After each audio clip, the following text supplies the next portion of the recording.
চোখ মুছতে মুছতে কলেজের গেট দিয়ে ঢুকতেছি, হঠাৎ করে কিছু একটার সাথে ধাক্কা খেলাম। আসলে চোখের মধ্যে একটা ময়লা পড়েছিল, তো তাই চোখ মুছতে মুছতে হাঁটতেছি। চোখ খুলে দেখি একটা মেয়ে আমার সাথে ধাক্কা খেয়ে পড়ে যায়, আর উঠেই ঠাস ঠাস করে দুইটা চড় বসিয়ে দেয়। এই কুত্তার বাচ্চা, দেখে চলতে পারিস না? এই ভদ্রভাবে কথা বলেন, আমি ইচ্ছা করে ধাক্কা দিইনি, আর আপনি দেখে চলতে পারেন না? এই ছোট লোকের বাচ্চা, তোর সাহস তো কম না, আমার মুখে মুখে তর্ক করিস? এই আপনি আমাকে যা ইচ্ছা বলেন, মা বাবাকে নিয়ে কিছু বলবেন না, তাহলে কিন্তু। তাহলে কি করবি তুই? তুই জানিস আমি কে? আমি চাইলে 1 সেকেন্ডের মধ্যে তোকে এই কলেজ থেকে বের করে দিতে পারি। মেয়েটার কথা শুনে মুহূর্তের রাগ উঠে গেল। মনে মনে ভাবলাম, আমি যদি একবার আমার আগের রূপ দেখাই তাহলে বুঝবি আমি কি জিনিস। নিজেকে সান্ত্বনা দিলাম যে আমি এখানে লেখাপড়া করতে আসছি, কোনো ঝামেলায় পড়তে নয়। আমার চুপ করে থাকা দেখে মেয়েটা আরো কয়েকটা গালি আর কিছু হুমকি দিয়ে চলে গেল। চারপাশে কি স্টুডেন্ট দাঁড়িয়ে দাঁড়িয়ে তামাশা দেখতেছিল। একজন বলল, ভাই নিজের ভাই নিজেই কুড়াল দিছো। মানে? মেয়েটাকে চিনো? না। কলেজে আজ মনে হয় নতুন। ট্রান্সফার নিয়ে আসছি, 3য় সেমিস্টার। ও আচ্ছা, সেজন্যই তো। মেয়েটার বাবা এই কলেজের সভাপতি, ক্ষমতাবান ব্যক্তি, এক নামে সবাই চেনে। মেয়েটা বাবার ভয় দেখিয়ে যা ইচ্ছা তাই করে, ওর সাথে কে টিক্কার দিতেই পারে না। ছেলেটার কথা শুনে আমি হাসতেছি। তারপর ছেলেটা বলল, কি ব্যাপার, হাসতো কেন? না এমনি। আচ্ছা যাই ভাইয়া, পরে কথা হবে। এরপর ক্লাসের দিকে হাঁটা দিলাম। চলেন এবার আপনাদের পরিচয়টা দিয়ে দেই। আমি জুয়েল, ডিপ্লোমা ইঞ্জিনিয়ারিং এ পড়তেছি। আপাতত আমার কেউ নাই, এই ধরেন এতিম। আবার এটা ভাইবেন না যে আমার বাবা মা নেই, সবাই আছে, কিন্তু আমাকে বাসা থেকে বের করে দিছে। এখনো কিছু বুঝতেছেন না তো? চলেন বুঝিয়ে বলি।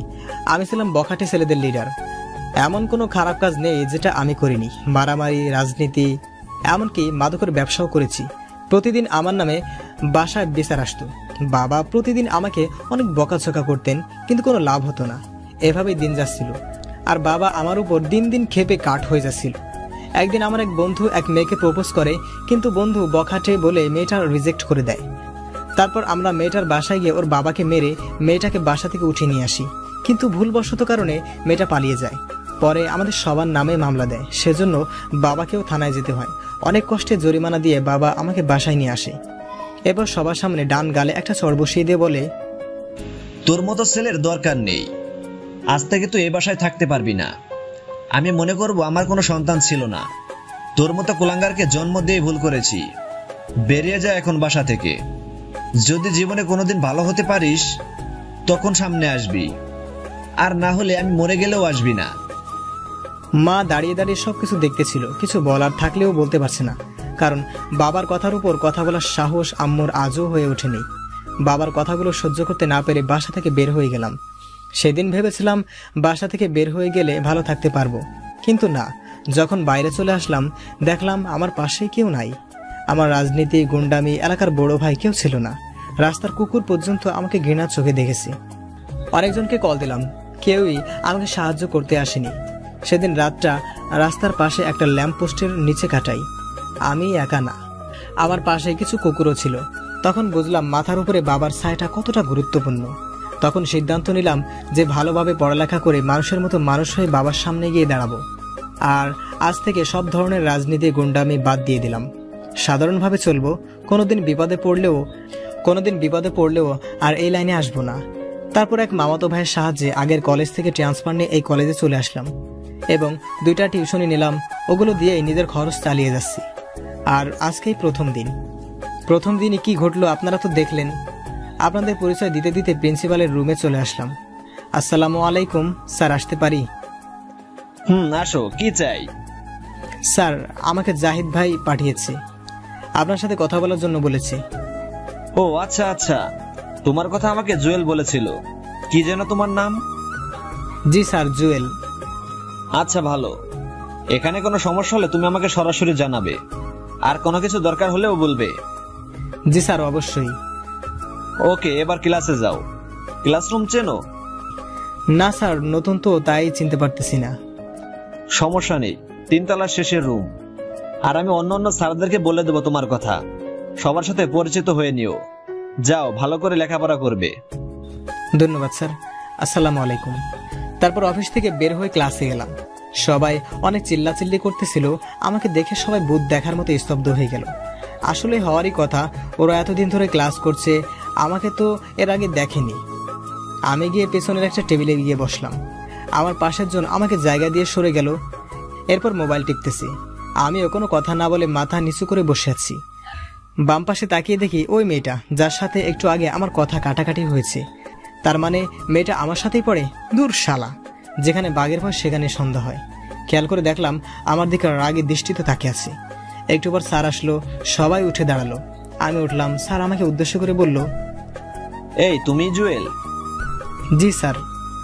আচ্ছা বসো। এই সবাই শোনো, ও তোমাদের নতুন বন্ধু, ট্রান্সফার নিয়ে এখানে এসেছে। আজ থেকে তোমাদের সাথে লেখাপড়া করবে।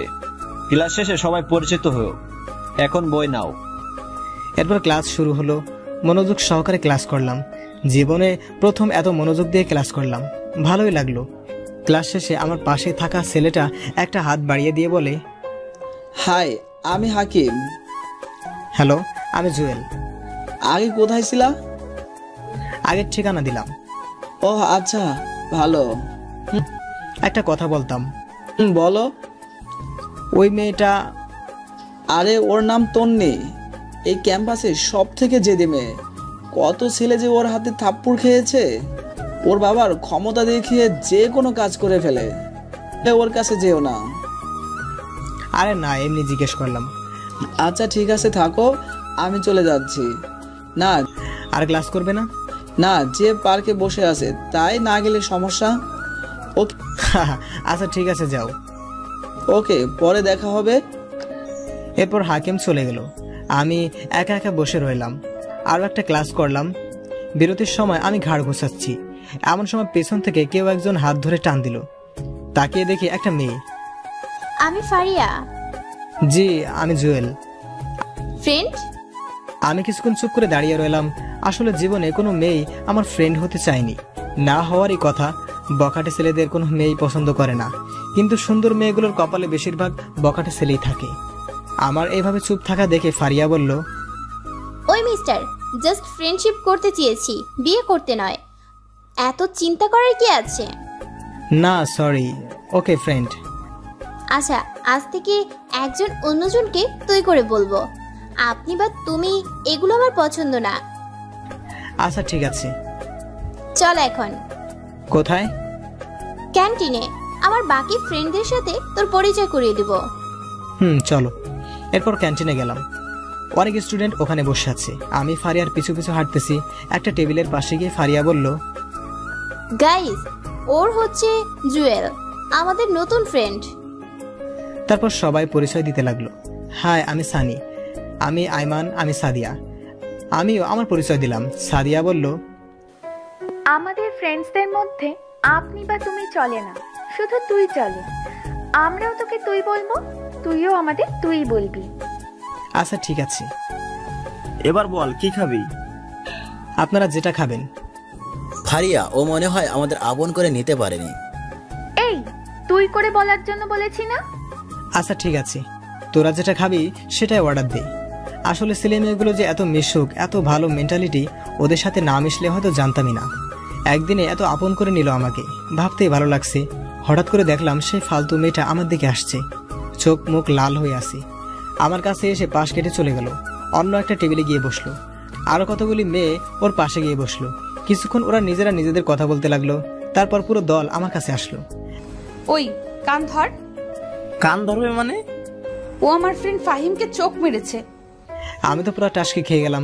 তারপর বললাম, আপনার সমস্যা কি? শুরু থেকে আমার পিছনে লাগছেন। কি? আমি তোর পিছে লাগছি? তোর মতো ছোট লোকের পিছে আমি লাগবো? এই তন্নি, তোর সমস্যা কি? ও আজকে এই কলেজে আসলো আর তুই আজকেই ওর পিছে লাগছিস, সমস্যা কি তোর? তোরা তো জলে কেন? ও তোর কি হয়? দেখ তন্নি, ও আমাদের ফ্রেন্ড, শুধু ফ্রেন্ড না, বলতে পারিস বেস্ট ফ্রেন্ড।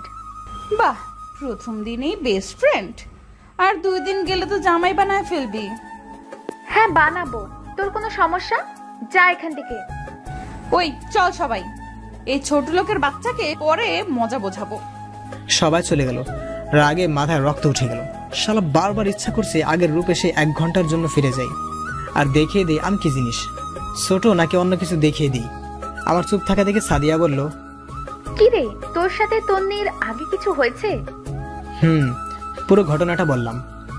আচ্ছা বাদ দে, মেয়েটা ফালতু। বাবার ক্ষমতা দেখিয়ে যা ইচ্ছে তাই করে, ও থেকে দূরে থাকিস। ওই এগুলো বাদ দে, এখন খেয়ে নে সবাই। তারপর খাওয়া দাওয়া করে বাসায় চলে আসলাম। প্রথম দিন ভালোই কাটছে, যদি তন্নি মেয়েটার সাথে এগুলো না ঘটতো তাহলে আরো ভালো হতো। রাতে শুয়ে শুয়ে ভাবছি অচেনা একটা ছেলের সাথে তন্নি এমন করলো কেন। তবে তন্নি মেয়েটা কিন্তু অনেক সুন্দর, প্রথম দেখা যে কেউ প্রেমে পড়বে। রাগটা একটু বেশি মনে হয়। এগুলো ভাবতে ভাবতে কখন যে ঘুমিয়ে গেছে মনে নেই। সকালে ঘুম থেকে উঠে টিউশনি করিয়ে কলেজে চলে গেলাম। গেট পার হয়ে একটু ভিতরে গেলাম। গাছতলায় তন্নির অনেকগুলো গুন্ডি ফ্রেন্ড বসে বসে একটা ছেলেকে রাগ দিচ্ছে। ছেলেটা কান ধরে এক পায়ের উপর দাঁড়িয়ে আছে। আমি দেখেও না দেখার ভান ধরে চলে যাচ্ছি। এমন সময় একটা মেয়ে আমাকে ডাক দিল। ওই চিকনা। আমি ওই তোকে বলছি, এদিকে আয়। কি হয়েছে, কি সমস্যা, ডাকছেন কেন? জিনিয়রতে কিভাবে সম্মান দিতে হয় সেটাও জানিস না? মানে সিনিয়র কে? কে আবার, আমরা কি জিনিয়র না? ওই হ্যালো, আমরা সেম ব্যাচের। ওকে, তোর তো সাহস কম না, মুখে মুখে তর্ক করিস। সাহসের কি দেখছেন এখানে? কিছু বললি? না আমি যাই, কাজ আছে। ওই দাঁড়া। কেন? তুই কান ধরে 5 বার উঠবাস করবি। মানে? মানে তুই কান ধরে উঠবাস করবি, যদি না করি মেরে তোর মাংস আলাদা করে ফেলবো। তুই আমাদের সম্পর্কে ভালো করেই জানিস। দেখবো কি করো। আর কিছু না বলে ক্লাসে চলে গেলাম। দেখলাম ওরা কাকে যেন কল দিয়ে আসতে বলতেছি। আমি ওদিকে খেয়াল না করে ক্লাসরুমে চলে গেলাম। তৃতীয় ঘন্টার সময় আমি, সাদিয়া, ফারিয়া আর আইমান বসে বসে গল্প করতেছি। এমন সময় 4 থেকে 5টা ছেলে স্টিলের পাইপ নিয়ে ক্লাসে ঢুকলো। দেখে মনে হচ্ছে না এই কলেজের ছেলে। স্টুডেন্টরা সবাই ভয়ে জড়ো হয়ে বসে আছে। ওদের মধ্যে একটা ছেলে বলল, ওই তোদের মধ্যে জুয়েল কে রে? সবাই আমার দিকে তাকালো। ছেলেটা আমার কাছে এসে, ওই তুই জুয়েল? আমি। ছেলেটা আর কোনো কথা না বলে আমার কলার চেপে ধরে টান দিয়ে বসা থেকে উঠিয়ে টানতে টানতে নিচে নিয়ে গেল। ক্লাস সহ পুরো ক্যাম্পাসের সবাই আমার দিকে হা করে তাকিয়ে আছে। নিচে গাছতলায় নিয়ে যায়। দেখলাম তন্নি আর ওর গুন্ডি মেয়েগুলা দাঁড়িয়ে দাঁড়িয়ে একটা ছেলের সাথে কথা বলতেছে। তার মানে ওরাই আমাকে মারার জন্য ছেলে ফিট করেছে। আমাকে যে ছেলেটা নিয়ে যায় সে বলল, ভাই ওকে নিয়ে আসছি। আরে জুয়েল ভাই, আপনি এখানে? ফাহাদ, তুই এখানে কেন? আমাদের কথা শুনে তন্নি সহ বাকি সবাই হা করে তাকিয়ে আছে। আসলে ফাহাদ ছেলেটা আমার সাথে রাজনীতি করত, একবার একটা মামলাও খায়, আর আমি তাকে সেখান থেকে উদ্ধার করি। সেই থেকে আমাকে দেখলে সর্বোচ্চ সম্মান দেখায়। ফাহাদ ভাই, এই মেয়েটা আমাকে টাকা দিয়েছে একজনকে মারার জন্য, কিন্তু সেই ছেলেটা যে আপনি সেটা আমাকে বলেনি। প্লিজ ভাই, কিছু মনে করবেন না, নেক্সট টাইম আর হবে না। প্লিজ ভাই, মাফ করে দেন। আচ্ছা বাদ দে, আমি কিছু মনে করিনি। ভাই আপনি এখানে কেন? ওদিকের কি খবর? ওগুলো সব বাদ দিয়ে দিছি। আচ্ছা এসব ব্যাপারে এখানে না বললেই ভালো হয়। ওকে ভাই, আমি চলে যাচ্ছি, আর ওর ব্যাপারে কিছু মনে করবেন না। ওকে যা, কিছু মনে করিনি। আর এই যে আপনি নেক্সট টাইমে আর আমাকে ডাকবেন না, যত সব ফাজিল মেয়ে। আচ্ছা ভাই, যাচ্ছি। পুরো ক্যাম্পাসের স্টুডেন্টরা আমাদের দিকে অবাকভাবে তাকিয়ে রইল। সানি, আইমান, ফারিয়া, সাদিয়া ওরাও ছিল। আমি ক্লাসে চলে গেলাম। কিছুই ভালো লাগছে না। মেয়েটা এমন কেন করলো আমার সাথে? দূর, ক্লাসই করবো না, সোজা ক্যান্টিনে চলে গেলাম। দেখলাম ওখানে সানিরা সবাই আছে। আমি গিয়ে ওদের পাশে বসলাম। সবাই ভূত দেখার মতো হা হয়ে আছে। খিরে, তোরা এভাবে তাকিয়ে আছিস কেন? একটা সত্যি কথা বলবি? কি কথা? তুই কে? মানে আমি জুয়েল, তোদের ফ্রেন্ড। সেটা না হয় বুঝলাম, কিন্তু ছেলেগুলো তোকে দেখে এমন ভয় পেলে কেন? আরে ওরে আমি আগে থেকে চিনি তাই। তুই মিথ্যা বলতেছিস। আমাদের বল, কোনো সমস্যা নাই, আমরা তোর ফ্রেন্ড, কাউকে কিছু বলবো না। আরে ধুর, কি বলবো। ছেলেগুলো তোকে দেখে এমন করলো কেন? শুধু আমরা না, তন্নি সহ পুরো ক্যাম্পাসে সবাই অবাক হয়ে গেছে। এর কারণ কি? আরে ধুর, আমি নিজেই জানি না। তার মানে তুই সত্যিটা বলবি না, এই তো? এই সবাই চল, এখানে থেকে আর কোনো লাভ নেই। এই কই যাস? বস এখানে বলছি। বল তাহলে। এই কই যাস? বস এখানে বলছি। বল তাহলে। পুরো ঘটনা খুলে বললাম। এই জন্যই ছেলেগুলো তোকে ভয় পেল? তুই কি তন্নির সাথে আবার কোনো ঝামেলা করবি? আর না, ঝামেলা করলে প্রথমেই করতে পারতাম, কিন্তু আমি করব না। এগুলো আমার করার ইচ্ছা থাকলে আগেই ক্যাম্পাসে করতাম, এখানে আসতাম না। কিন্তু ও যদি তোর সাথে আবার কোনো ঝামেলা করে?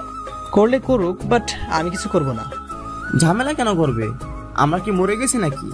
আমরা থাকতে তন্নি আর কোনো ঝামেলা করতে পারবে না।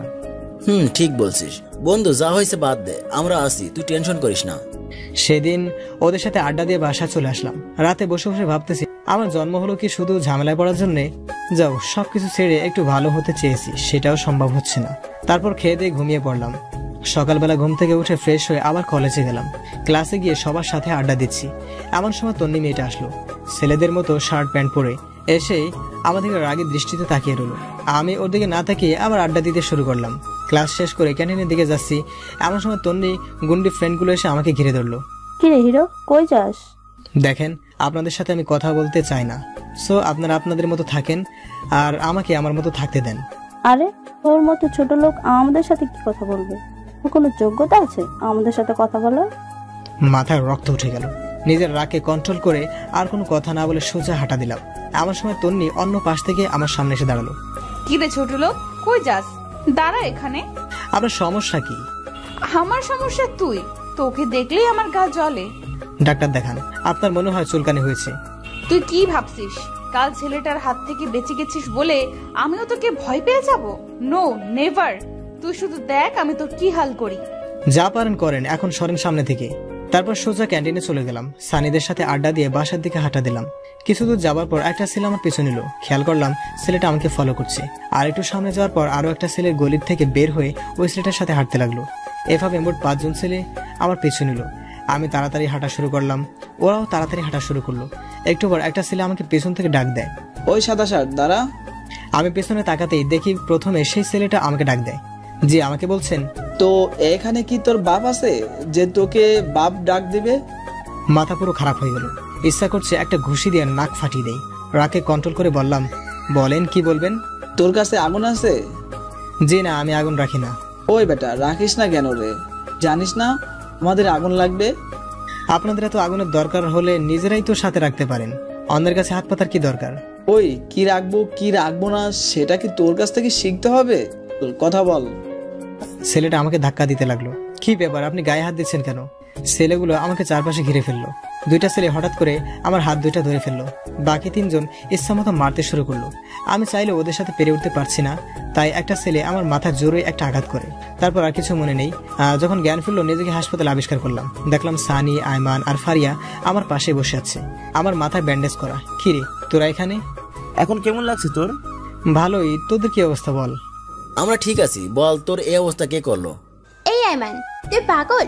ওর মাত্র জ্ঞান আসলো আর তুই এখনই প্রশ্ন শুরু করে দিলি? ও আগে একটু সুস্থ হোক, তারপর সবকিছু জানতে পারবি। ডাক্তার বলেছে বিকেলবেলা নিয়ে যেতে পারবো। সাদিয়া কই রে? ওর আম্মু অসুস্থ, বাসায় চলে গেছে। একটু আগেও এখানে ছিল। তুই আজকে আর ম্যাচে যাওয়ার দরকার নেই, আমাদের বাসায় চল। ভালো হলে তারপর ম্যাচে যাবি। আরে না, ও আমার সাথে যাবে, আমি আম্মুকে বলে দিয়েছি। না রে, আমি কারো বাসায় যাব না, ম্যাচেই ঠিক আছে। তোদের টেনশন করার দরকার নেই।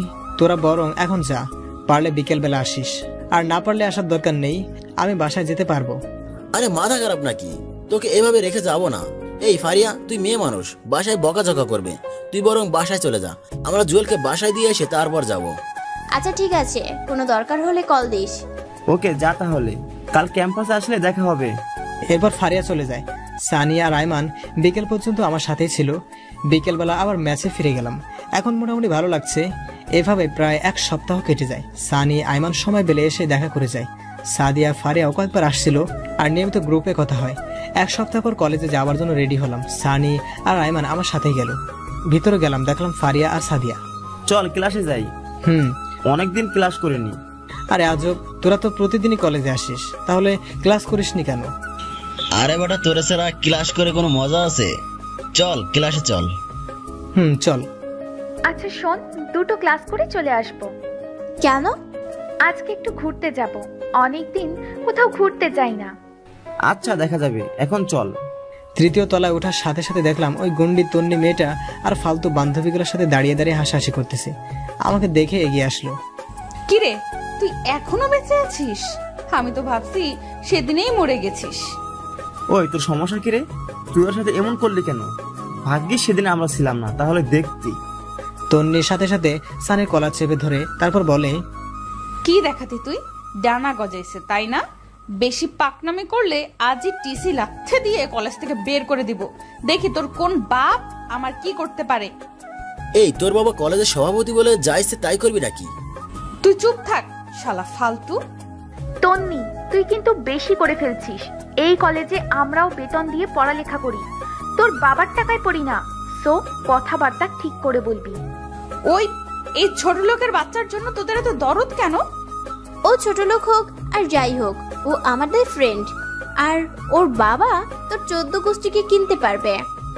মানে? তোকে এত মানে বোঝাতে পারবো না। জায়গা দে, ক্লাসে যাব। আই শোন, তোরা খুব ভালো করে জানিস আমি জিনিস।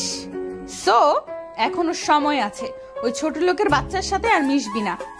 সেটা তোকে জিজ্ঞেস করে আমরা করব না। দেখ তোদের কি হাল করি।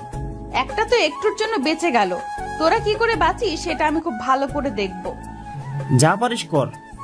আমি এতক্ষণ দাঁড়িয়ে দাঁড়িয়ে ওদের কথাগুলো শুনতেছিলাম। ক্লাসে গিয়ে নীরবে বসে রইলাম। কি রে, কি ভাবছিস? আমার জন্মই হয়েছে শুধু ভেজালের মধ্যে পড়ার জন্য মনে হয়। আরে টেনশন করিস না, সব ঠিক হয়ে যাবে। তারপরও তন্নি যদি তাদের কোনো ক্ষতি করে, ওর তো বিশ্বাস নেই। আরে কিচ্ছু করতে পারবে না।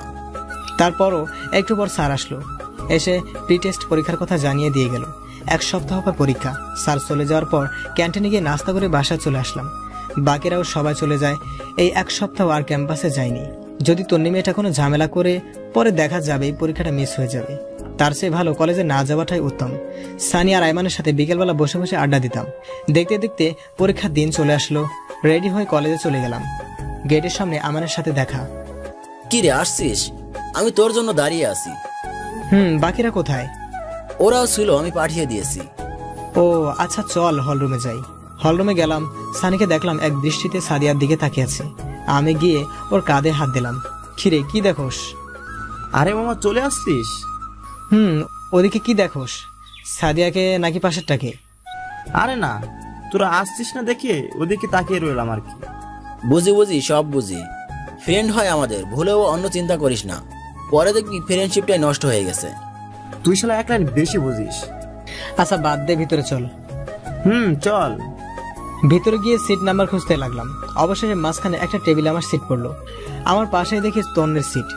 মেয়েটা প্রথমে বসে আড্ডা দিচ্ছিল। আমাকে দেখে যেন মাথায় আকাশ ভেঙে পড়লো। তারপর বলল, ওই কুত্তা, তুই এখানে কেন? এই ভদ্রভাবে কথা বলেন, এখানে আমার সিট, তাই আমি এখানে। কিন্তু তুই আমার পাশে বসতে পারবি না। সেটা আপনি স্যারকে বলেন, আমি এখানেই বসবো। সেদিনের মায়ের কথা ভুলে গেছিস? আজকেও তোর একই অবস্থা করব। যা পারেন করেন, বাট আমি এখান থেকে কোথাও যাচ্ছি না। দেখ আমি কি করি। দূর, এই মেয়েটা থেকে যতই দূরে থাকতে চাই ততই কাছে চলে আসি। আল্লাহ জানে আজকে আমার কপালে কি আছে। তন্নি উঠে চলে গেল। বাইরে গিয়ে প্রিন্সিপাল স্যারকে ডেকে নিয়ে আসলো। কি ব্যাপার জুয়েল, সমস্যা করছো কেন? স্যার বিশ্বাস করেন আমি কিছুই করিনি। উনি বলছে আমি নাকি এখানে বসতে পারবো না। কেন, এখানে বসলে সমস্যা কি? না স্যার, এই ছোট লোকের বাচ্চা আমার সাথে বসতে পারবে না। ওর কোনো যোগ্যতা আছে আমার সাথে বসার? সবগুলো স্টুডেন্ট আমার দিকে তাকিয়ে আছে। স্যার তন্নিকে বলল, বসার মধ্যে আবার যোগ্যতা কিসের? আর ও অনেক ভালো ছাত্র। আপনাকে এত কথা শোনানোর জন্য আপনাকে ডাকিনি। আপনি জাস্ট ওকে এখান থেকে উঠতে বলেন। এটা কোন ধরনের বেয়াদবি? আপনি কি উঠাবেন নাকি আমি আব্বুকে কল দিয়ে আপনার ব্যবস্থা নিতে বলবো? না না, তোমার আব্বুকে বলার দরকার নেই, আমি ওকে উঠতে বলছি। বাবা কিছু মনে করো না, তুমি ওই পিছনের বেঞ্চটাতে গিয়ে বসো। কিন্তু স্যার। প্লিজ বাবা, আমার কথা শোনো। Okay sir. তারপর আমি পিছে চলে গেলাম। রাগে পুরো শরীর গরম হয়ে গেল। ইচ্ছা করছে আগের রূপে ফিরে যাই আর দেখিয়ে দেই জুয়েল কি জিনিস। মুহূর্তেই বাবার কথাগুলো মনে পড়ে গেল। নিজের রাগকে কন্ট্রোল করে পিছনে গিয়ে বসলাম। পরীক্ষা শুরু হয়ে গেল। প্রশ্ন মোটামুটি কমন পড়েছে, ভালোই লিখলাম। তন্নি নাকি ফার্স্ট গার্ল। আমার টার্গেট তন্নিকে যেভাবেই হোক পিছনে ফেলতে হবে। সেই টার্গেট নিয়ে আমি আমার মতো পরীক্ষা দিচ্ছি। এভাবে সবগুলো পরীক্ষা শেষ হয়ে গেল। আমি সবার শেষে যেতাম আর সবার আগে চলে আসতাম। চাইতাম না আর কোনো ঝামেলা হোক। মাঝে মাঝে সানি আর আইমান এসে বাসায় দিয়ে যায়। পরীক্ষার পর 7 দিন বন্ধ দেয়। সানি, আইমান, সাদিয়া আর ফারিয়া সিদ্ধান্ত নিল কোথাও ঘুরতে যাবে। আমাকে বলল, বাট আমার পকেটে কোনো টাকা ছিল না। তাদেরকে মিথ্যা কথা বললাম যে আমি টিউশন দেখে যেতে পারবো না, হয়তো পরে দেখা যাবে। আমার টিউশনিটাই চলে গেল। পরে ওরাও আর ঘুরতে যায়নি। এমনই প্রতিদিন বিকালবেলা সবাই মিলে আড্ডা দিতাম। আজকে বন্ধের শেষ দিন, সন্ধ্যার সময় টিউশনিতে গেলাম। গিয়েই তো মাথায় আকাশ ভেঙে পড়ার মতো অবস্থা। আমি যে বাসায় পড়াই সে বাসায় তন্নি বসে বসে টিভি দেখতেছে। আমাকে দেখে রেগে লাল হয়ে বলে, ওই ছোট লোক, তুই এখানে কেন? আমি কোনো কথা না বলে পড়ার রুমে চলে গেলাম। এখানে কোনো কথা বললে মেয়েটা আমাকে বারবার ছোট করবে। এখানে অন্তত আমার একটা মান সম্মান আছে। আমি গিয়ে পড়াতে শুরু করলাম। আমার স্টুডেন্টকে জিজ্ঞেস করলাম, ও তোমার কে হয়? ও আমার ফুফাতো বোন, আপনি চেনেন নাকি? না, এমনি। আরে ভাইয়া, ও তো আপনাদেরই কলেজে পড়ে, দেখেননি কখনো? একবার মনে হয় দেখেছিলাম, সেজন্যই তোমাকে জিজ্ঞেস করলাম। আচ্ছা বাদ দাও, তুমি বই বের করো। তারপর বই বের করে পড়তে শুরু করলাম। তন্নি আমাকে দেখেই ওই মামিকে, মানে আমার স্টুডেন্টের আম্মুকে বারবার কি যেন বলতেছি। ওর মামিও কি যেন চিন্তা করলো, তারপর কাকে কল দিয়ে কথা বললো। আমি ওর দিকে খেয়াল করলাম ওরা কি করতেছে, কিন্তু স্পষ্ট বোঝা যাচ্ছে না।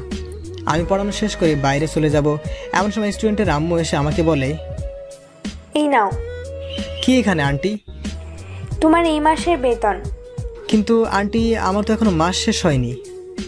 জানি, কিন্তু তোমার পড়ানো আমাদের ভালো লাগছে না, তাই আমরা লিজার জন্য অন্য টিচার ঠিক করেছি। তোমাকে আর আসার দরকার নেই। মুহূর্তে পায়ের নিচ থেকে মাটি সরে যেতে লাগলো। এই 2টা টিউশনে দিয়েই আমি লেখাপড়ার খরচ চালাই, খাওয়া দাওয়া করি। আর তন্নি আমার পেটে লাথি দিল। বাহ, আসলে নিয়তি কি থেকে কি করে বলা যায় না। আমি আর কোনো কথা না বলে ওই বাসা থেকে চলে আসলাম। তন্নিকে দেখলাম দাঁড়িয়ে দাঁড়িয়ে হাসতেছে।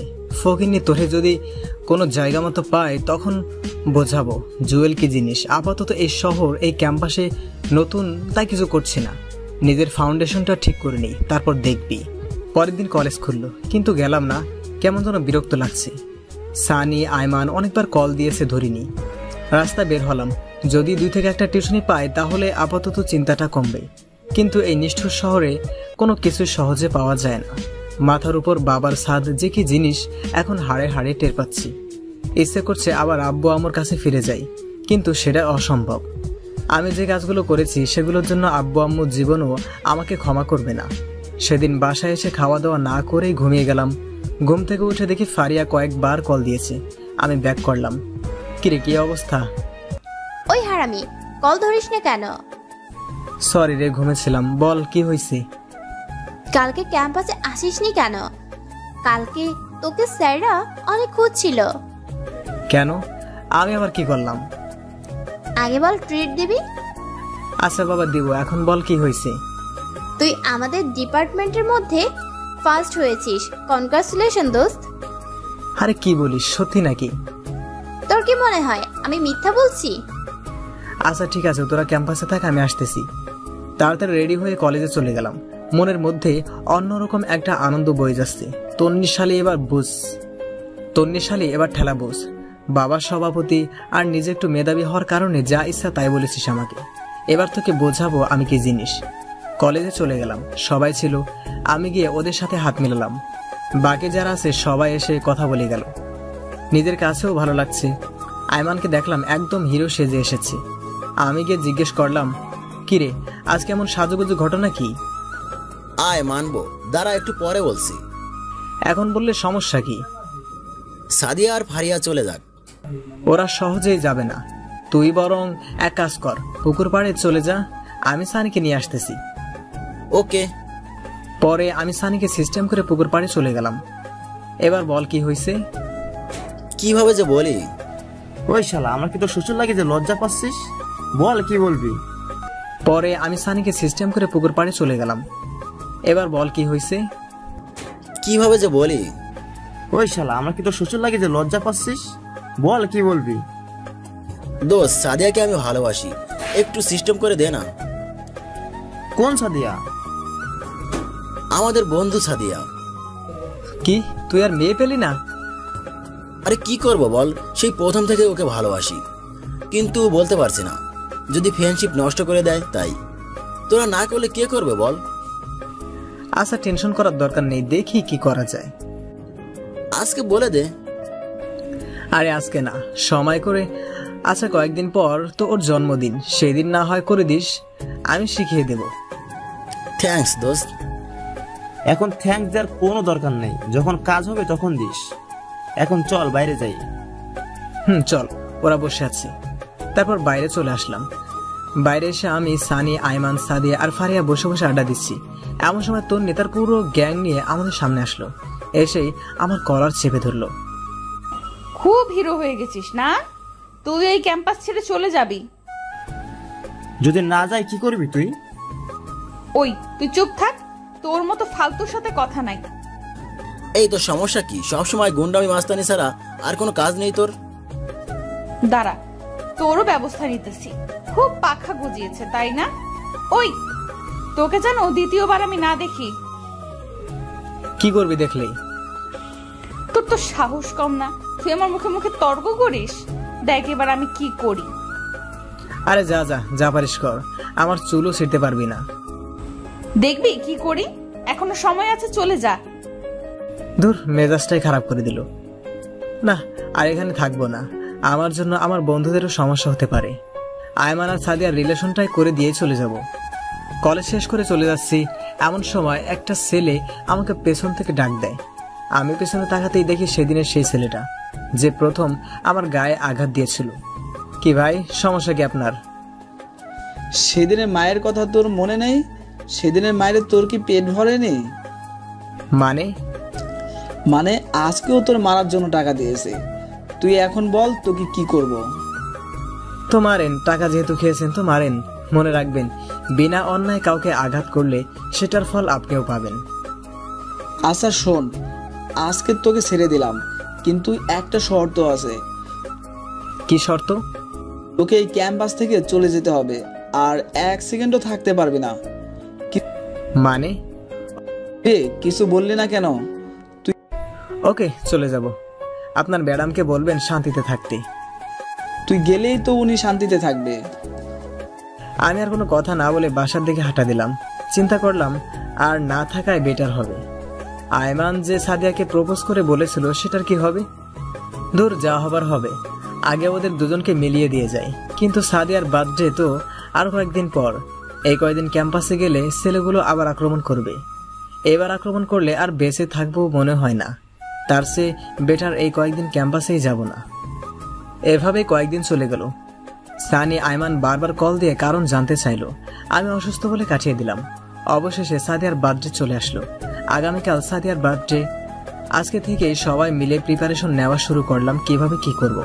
বিকেলবেলা সানি, আয়মান আর আমি দিঘির পাড়ে গেলাম। দোস্ত, কেমনি কি করবো একটু বল তো। কেকের অর্ডার দিয়েছিস? আমি আসার সময় দিয়ে আসছি। গুড। কেকের মধ্যে একটা রিং লুকানো থাকবে। আমরা 3 জন ছাড়া আর কেউ যেন না জানে। অনুষ্ঠান করবি কোথায়? সিজলার রেস্টুরেন্ট করলে কেমন হয়? আর না, ক্যাম্পাসেই করব। ফারিয়াকে বলে দেবো আমাদের ডিপার্টমেন্টের সবগুলো মেয়েকে নিয়ে আসার জন্য। ক্যাম্পাসে কোথায় করবি? আমাদের ক্লাসেই। ক্লাস শুরু হওয়ার আগে আমরা আমাদের সব কাজগুলো সেরে ফেলবো। আচ্ছা, ও প্রপোজ করবে কিভাবে?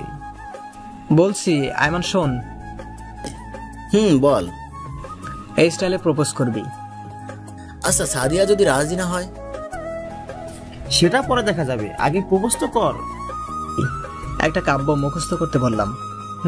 আমরা আছি, টেনশন করিস না। আশা করি অ্যাকসেপ্ট করবে। দোয়া কর দোস্ত। আচ্ছা, এখন কিছু কেনাকাটা করতে হবে। কি কি কিনবি? আগে বাজারে চল, তারপর না হয় দেখা যাবে। ওকে চল। আচ্ছা, আরেকটা কথা। কি? কালকে কি শার্ট প্যান্ট পরবো নাকি কোট টাই? কালকে পাঞ্জাবি পরবি? তাহলে তোরাও পরিস। সেটাও পরে দেখা যাবে। পরে না, চল আমরা সেম কালারের পাঞ্জাবি কিনে নেই, কালকে পরবো। আচ্ছা ঠিক আছে। এরপর 3 জনে মিলে অনেক কেনাকাটা করলাম। জন্মদিনে যতগুলো আইটেম আছে তার চেয়ে একটু বেশি কিনলাম। সবগুলো কেনাকাটা শেষ। এমন জন্মদিন আমি আগে কখনোই পালন করিনি। যাই হোক, রাত অনেক হয়ে গেছে। সকালে তাড়াতাড়ি ক্যাম্পাসে যেতে হবে, তাই ঘুমিয়ে গেলাম। সকালবেলা ঘুম থেকে উঠে সানির বাসার সামনে চলে গেলাম। আমি আর সানি তাড়াতাড়ি করে ক্লাসে গেলাম। যাওয়ার সময় সবগুলো জিনিস সাথে করে নিয়ে গেলাম। গিয়ে আমরা দুজনে ক্লাসরুমে সাজাতে লাগলাম। সানি বলল, এই ফারিয়াকে একটা কল দিব। কেন? ফারিয়াকে না ডাকলে হয়তো মনে কষ্ট নেবে। আচ্ছা ঠিক আছে, কল দে। সানি ফারিয়াকে কল দিল। হ্যালো ফারিয়া, তো কই তুই? আমি তো বাসায়। কেন, কি হয়েছে? আরে ফকিন্নি, বাসায় কি করস? আজকে যে সাদিয়ার বার্থডে, তুই ভুলে গেছিস? ও শিট, আমার তো মনেই ছিল না। তোরা কোথায়? আমরা ক্লাসে আছি, তাড়াতাড়ি আয়। ওকে, আমি সাদিয়াকে নিয়ে আসছি। আরে ওরে নিয়ে আসার দরকার নেই, ওরে নিয়ে আসলে তো আমাদের সব প্ল্যান জেনে যাবে। তাও ঠিক। আচ্ছা তোরা থাক, আমি আসছি। তাড়াতাড়ি। ফারিয়া আসতে আসতে আমি আর সানি সবকিছু রেডি করে ফেললাম। একটুবার ফারিয়া আসলো। কে রে, এত কিছু কখন করলি? পরে শুনিস, এখন একটা কাজ কর। কি কাজ? সাদিয়া আসছে কিনা দেখ। যদি আসে তাহলে ক্লাসে আসে দিস না। আমাদের এখনো অল্প কিছু কাজ বাকি আছে। আচ্ছা ঠিক আছে। তো দাঁড়িয়ে আছিস কেন? যা বাইরে গিয়ে দেখ। এই তুই আইমানকে একটা কল দে তো। ওয়েট, দিতেছি। কি ব্যাপার দুলা ভাই, কই আপনি? তাড়াতাড়ি আয়। এই তো আমি গেটের সামনে আছি, 2 মিনিট ওয়েট করে আসছি। একটু পর আইমানও চলে আসলো। আমাদেরও সবকিছু রেডি। বাহ, এত সুন্দর লাগছে ক্লাসরুমটা দেখে, শরীরে একটা ভাব চলে আসলো। বন্ধু, আমার তো শরীর কাঁপতেছে। কেন? কিভাবে যে প্রপোজ করব, আগে কখনো কাউকে করিনি তো, তাও এরকম একটা পরিবেশে। কবিতাটা মুখস্থ করেছিস? ওটা মনে মনে রিভিশন দে। দিতেছি তো। কথা বলতেছি এমন সময় ফারিয়া কল দিল। হ্যালো জুয়েল। বল। সাদিয়া তো আসছে, এখন কি করব? আচ্ছা নিচে দাঁড়া, আমি আসতেছি। তাড়াতাড়ি আয়। এরপর আমি চলে গেলাম। যাওয়ার সময় সানিকে বললাম সবগুলো ফ্রেন্ডকে ক্লাসে ডেকে নিয়ে আসতে। এরপর আমি নিচে চলে গেলাম। গিয়ে দেখি ফারিয়া আর সাদিয়া দাঁড়িয়ে দাঁড়িয়ে কথা বলতেছে। আমি যাওয়ার পর, কি রে, তোর আবার কি হয়েছে? কেন, আমার আবার কি হবে? নীল পাঞ্জাবি গায়ে দিয়ে আসলি, ঘটনা কি? আরে কিসের ঘটনা, এমনি একটা কারণ আছে। তো কারণটা কি আমরা জানতে পারি না? ওই সব জানতে পারবি, এখন ক্লাসে চল। ওকে চল। ওই দাঁড়া। আবার কি হলো? আমি কোনো কথা না বলে ওর চোখগুলো আড়াল করে ধরলাম। কি রে, চোখ ধরছিস কেন? তোর জন্য একটা সারপ্রাইজ আছে, এখন হাঁটতে থাক। আমি সাদিয়ার চোখগুলো ধরে ক্লাসে নিয়ে যাচ্ছি, আর পুরো ক্লাসের সবাই আমাদের দিকে হা করে তাকিয়ে আছে। আমাদের এমন কর্মকাণ্ড দেখে সবাই আমাদের পিছন পিছন আসতে লাগলো। যাই হোক, অবশেষে ক্লাসে নিয়ে গেলাম। ক্লাসেও অনেকগুলো বন্ধু ছিল। আমি ক্লাসে নিয়ে গিয়েই ওর চোখ খুলে দিলাম আর বললাম সারপ্রাইজ। সবাই একসাথে বলে উঠলো হ্যাপি বার্থডে। আমিও বললাম happy birthday Sadia, happy birthday to you. Sadia এমন কাণ্ড দেখে অবাক হয়ে যায় আর সাথে সাথে আমাকে জড়িয়ে ধরে। সাদিয়া যখন আমাকে জড়িয়ে ধরে, বেচারা আয়মান এক বুক মনে কষ্ট নিয়ে আমার দিকে তাকায়। মনে মনে বললাম শালা সারা জীবন তোকেই জড়িয়ে ধরবে। তারপর আমি বললাম যা কেকটা কাট। সাদিয়া কেক কাটতে গেল। সানি কয়েকজন বন্ধুর হাতে অনেকগুলো বাজি দিয়ে দিল। সবাই বাজি ফাটাইতেছে, আবার অনেকে স্প্রে মারতেছে। এসব কাণ্ড দেখে ফারিয়াও অবাক হয়ে গেল। সাদিয়া মোমবাতি নিভালো, সবাই একসাথে উইশ করলাম। যখন সে কেক কাটবে তখনই কেকের ভিতর থেকে একটা রিং বের হয়। রিং দেখে সাদিয়া আরো বেশি অবাক হয়ে যায়। আমি আয়মানকে ইশারা দিলাম এবার তোর কাজ সেরে ফেলতে। আয়মান আস্তে আস্তে সাদিয়ার সামনে গেল। রিংটা হাতে নিয়েই ফিল্মি স্টাইলে হাঁটু গেড়ে বসে আমি যে বাক্যটা শিখিয়ে দিয়েছিলাম সেটা বলতে লাগলো। দেখেছি যেদিন প্রথম তোমায় দিয়েছি এই মন, এক জীবনে ভালোবেসে ভরবে না এমন। ধরবে কি আমার হাত সারা জীবনের জন্য, বুঝবে কি আমার মন একটিবারের জন্য। যদি ধরো এই হাত, কথা দিলাম পুরো পৃথিবী ছেড়ে দিব, তবুও তোমার হাত ছাড়বো না।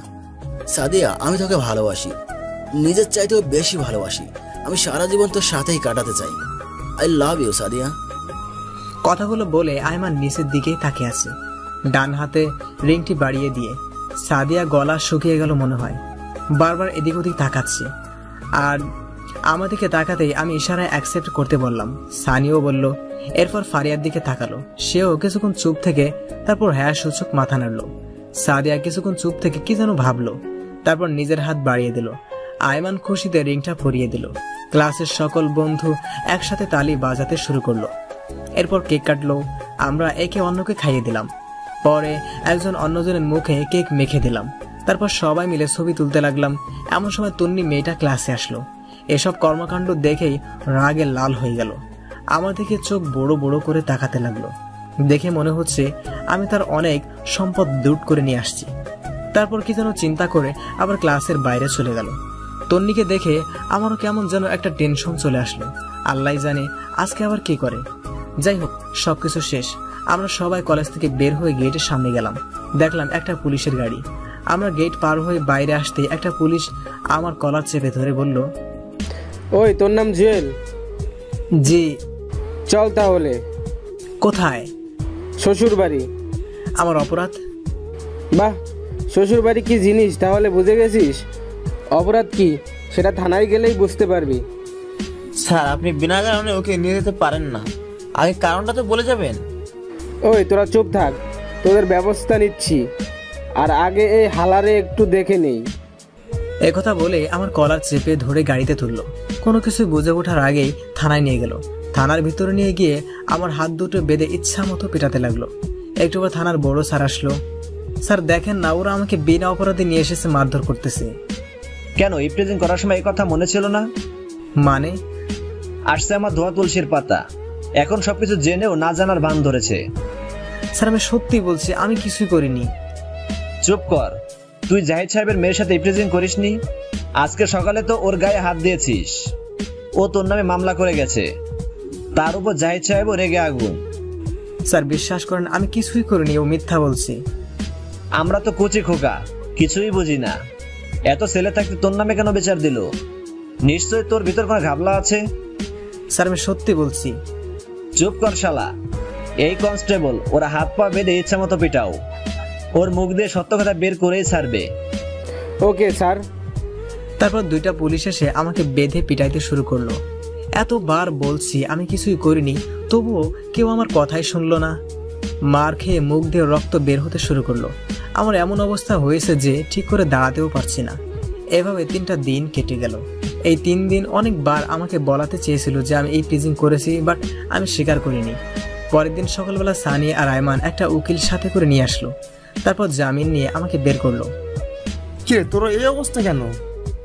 এই বেটা মূর্খ, এখন এগুলো বলার সময় আছে? ওরে ডাক্তার দেখাতে হবে, চল। আচ্ছা ঠিক আছে। তারপর ডাক্তার দেখিয়ে বের হলাম। সানি আর আয়মান আমার সাথে আমার বাসায় আসলো। কি হয়েছে এবার বল। তন্নি আমার নামে মামলা দিছে। কেন, কিসের মামলা? আমি নাকি ওরা এই প্রিজিং করছি। আর সেদিন সকালেও কান্না করতে করতে থানায় নালিশ করে আসছি। তার উপর ওর বাবার কানেও গেছে যে আমি ওকে ডিস্টার্ব করি। তো তুই কিছু বলিসনি? বলেছি অনেকবার, বাট কেউ বিশ্বাস করতে চায়নি। তো এখন কি করবি, কিছু চিন্তা করেছিস? অন্য কোথাও ট্রান্সফার নিয়ে চলে যাব। মানে কি, অন্য কোথাও যাবি কেন? এখানে থাকলে তোদেরও প্রবলেম হবে, সো না থাকাটাই বেটার হবে। আমরাও তাহলে ট্রান্সফার নিয়ে যাব। আর দূর, তোরা কেন নিবি? আচ্ছা বাদ দে। ফারিয়া সাদিয়া কেমন আছে? আচ্ছা ভালোই। আমার ব্যাপারে কিছু বলেছিস? সব জানে, আমি বলেছি। আচ্ছা বাদ দে তো। তুই তো শালা বলবি, এখন গপ হয়ে গেছে। কথা শেয়ার না করলে তো তোর ভাত হজম হয় না। এই ফালতু কথা কম বল, ওরা আমাদের ফ্রেন্ড, ওদেরকে না বললে কাকে বলবো? আচ্ছা বাদ দে তো। তুই এক কাজ কর, আমাদের বাসায় চল, কিছুদিন থেকে রেস্ট নিবি, তারপরে এখানে আসিস। না, আমি এখানে ঠিক আছি। আচ্ছা এখন যাই, বিকালে আসবো। তুই এক কাজ কর, আমাদের বাসায় চল, কিছুদিন থেকে রেস্ট নিবি, তারপরে এখানে আসিস। না, আমি এখানে ঠিক আছি। আচ্ছা এখন যাই, বিকালে আসবো। ওকে যা। এরপর ওরা চলে গেল। আমি মেডিসিন খেয়ে ঘুমিয়ে গেলাম। পুরো শরীর ব্যথা করতেছি। বিকেলবেলা ওরা সবাই আসলো। ফারিয়া সাদিয়াও আসলো। সবাই মিলে আড্ডা দিলাম। এরপর যে যার মতো চলে গেল। আম্মুর কথা মনে পড়লো, আজকে যদি নিজের বাসায় থাকতাম হয়তো এতটা একা লাগতো না। এভাবেই কিছুদিন কেটে গেল। আমিও মোটামুটি সুস্থ, সব কিছুই করি, বাট কলেজে যাই না। ট্রান্সফার নিব করে নেওয়াও হচ্ছে না। পরের দিন কলেজে যাচ্ছি ট্রান্সফারের ব্যাপারে কথা বলতে। রাস্তায় বের হয়ে হাঁটতেছি, এমন সময় তন্নি একটা বাইক নিয়ে আমার সামনে এসে ব্রেক করলো। কিরে, তুই এখনো বেঁচে আছিস? শালা, এই দুনিয়াতে কারো বিশ্বাস নাই। পুলিশকে তো সুন্দর করে সবকিছু বুঝিয়ে বললাম, তারপরেও তোকে ছেড়ে দিল। যাই হোক, এখন কোথায় যাচ্ছিস? কলেজে। কি?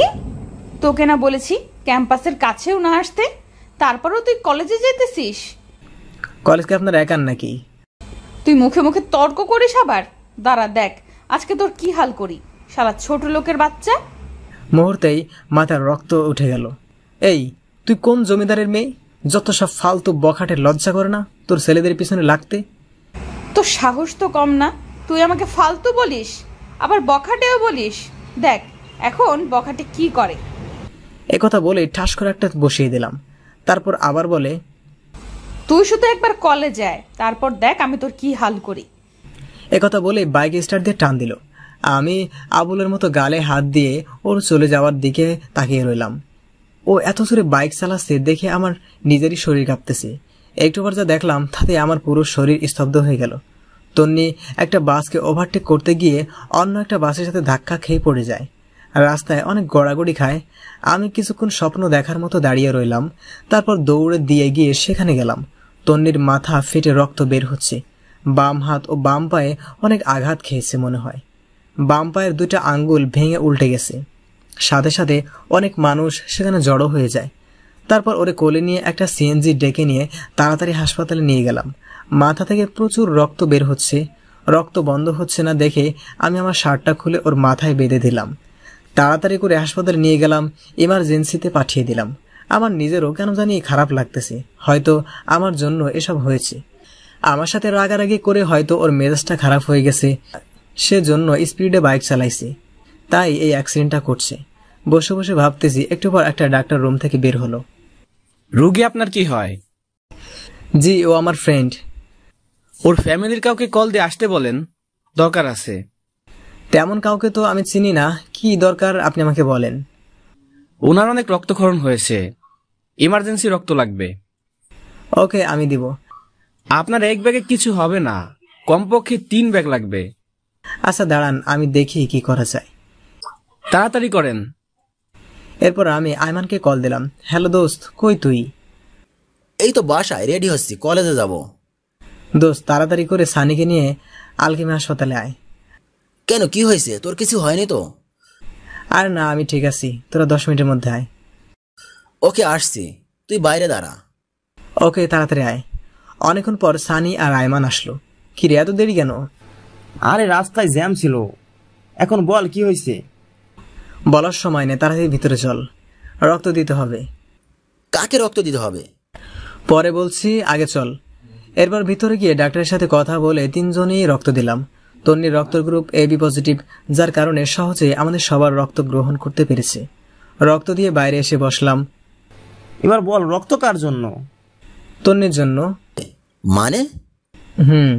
পুরো ঘটনাটা ওদের সাথে শেয়ার করলাম। তুই ওরে বাঁচালি কেন? তোর মনে নাই ও তোর সাথে কি কি করেছে? তুই আমার জায়গায় থাকলে কি করতি? দেখ, ও আমার সাথে অন্যায় করেছে, আমিও জানি। আমারও অনেক ইচ্ছা ছিল ওরে একটা শিক্ষা দিতে, কিন্তু উপরওয়ালা যে ওরে এত বড় শাস্তি দিবে আমি কল্পনাও করিনি। আচ্ছা বাদ দে, তুই যে ওরে হাসপাতালে নিয়ে আসছিস সে কি জানে? না, আজ জানার দরকারও নেই। তোরাও কিছু বলিস না। না বললে সে ভাববে সে নিজে থেকেই বেঁচে গেছে। ভাবুক, আমরা যে রক্ত দিয়েছি সেটাও বলার দরকার নেই। ওর জ্ঞান ফিরে আসার আগেই আমরা এখান থেকে চলে যাব। কিন্তু ওরে একটা শিক্ষা দেওয়া উচিত ছিল। আচ্ছা 1 মিনিট, তোর শার্টটা কই? তন্নির মাথা বেঁধে দিয়েছিলাম, এখন মনে হয় কেবিনে। তো এখন কি করবি? ওর জ্ঞান আসা পর্যন্ত থাক, দেখি না কি হয়, যদি কিছু লাগে। এই কেটে পড় এখান থেকে। কেন? পিছে দেখ। পিছনে তাকিয়ে দেখি তন্নির গুন্ডি ফ্রেন্ডসগুলো সবাই আসতেছে। আমরা যেই সবাই উঠে চলে যাব তখনই লিজা মেয়েটা ডাক দেয়। তন্নির অনুপস্থিতিতে লিজাই লিডারের দায়িত্ব পালন করে। ওই দাঁড়া। সবাই দাঁড়ালাম। তোদের লজ্জা করে না? মেয়েটা অ্যাক্সিডেন্ট করেছে শুনে হাসপাতালে এসে ওকে মারার চেষ্টা করতেছিস।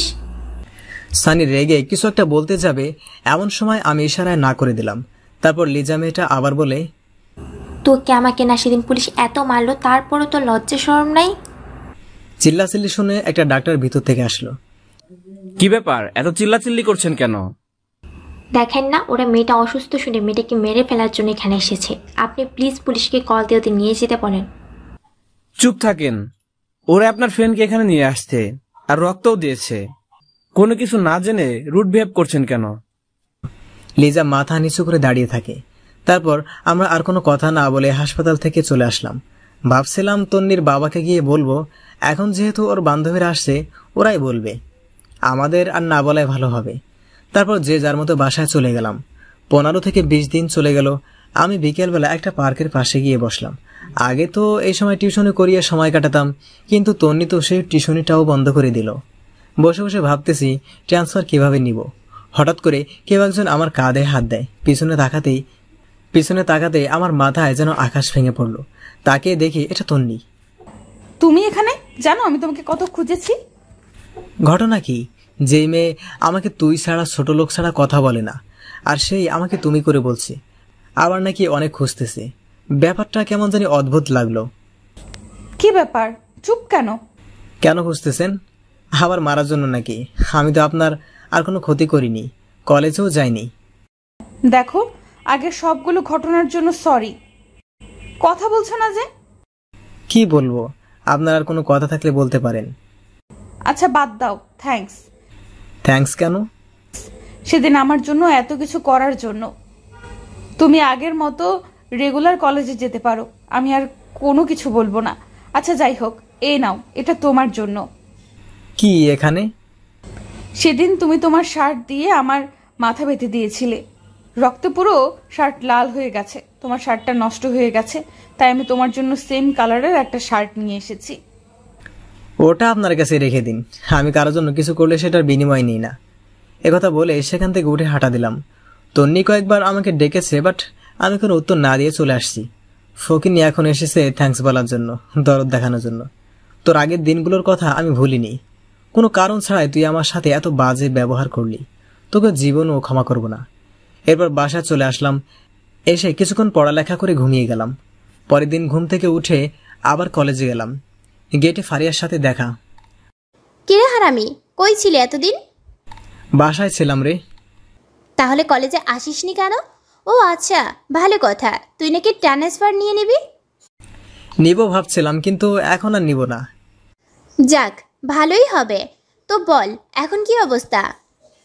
এই তো ঠিকঠাক। সাদিয়া কোথাও আসবে না? ও ভিতরে আছে, চল। ওকে। তারপর ভিতরে চলে গেলাম। আয়মানও আছে। দুজনে প্রেম করতেছে। আমাদেরকে দেখে দুইজন দুই দিকে তাকালো। হয়েছে, আর ভাব ধরতে হবে না। আরে বন্ধু, তুই কলেজে আসবি অথচ বললি না কেন? তোদের প্রেমের ডিস্টার্ব হচ্ছে নাকি? এই, তুই সবসময় খোঁচা মেরে কথা বলিস কেন? তুইও প্রেম কর। করব, একটু ওয়েট কর। আমার প্রেম হবে অনেক রোমান্টিক। প্রচুর রোমান্টিক। এই থাম, সানি কই? ওয়াশরুমে গেছে। আচ্ছা চল, আজকে ক্লাস করব না। অনেকদিন তোদের সাথে আড্ডা দেই না, ক্যান্টিনে চল। আচ্ছা চল। সানিকে কল দিয়ে আসতে বল। এরপর সবাই ক্যান্টিনে চলে গেলাম। একটু পর সানিও আসছে। আমরা বসে বসে আড্ডা দিচ্ছি। এমন সময় সাদিয়া ইশারা দিয়ে পিছনে তাকাতে বলল। তাকিয়ে দেখি তন্নি ওর গুন্ডি ফ্রেন্ডগুলো নিয়ে এদিকে আসছে। আমি চুপচাপ নিচের দিকে তাকিয়ে আছি। এই, তোমরা এখানে? জানো আমি তোমাদের কত খুঁজেছি। সবাই যেন আকাশ থেকে পড়লো। একে অন্যের দিকে তাকাতে লাগলাম। সবাই ভূত দেখার মতো তন্নির দিকে তাকিয়ে রইল। কি ব্যাপার, এইভাবে তাকিয়ে আছো কেন? আমাকে একটা চিমটি দিত। স্বপ্ন নাকি বাস্তব? ওই বাস্তবই। ওকে, আচ্ছা যাই হোক, আমি কি তোমাদের ফ্রেন্ড হতে পারি? মানে তোমাদের এই গ্রুপের একজন হতে পারি? সবাই আমার দিকে তাকালো। কারণটা হয়তো জেনে গেছে। ওই দিন তন্নিকে বাঁচানোর জন্য সে এখন আমাদের সাথে ফ্রেন্ডশিপ করতে চায়। আমি কোনো কথা না বলে সেখান থেকে উঠে সোজা বাইরের দিকে চলে আসলাম। বাইরে এসে গাছতলায় বসে আছি।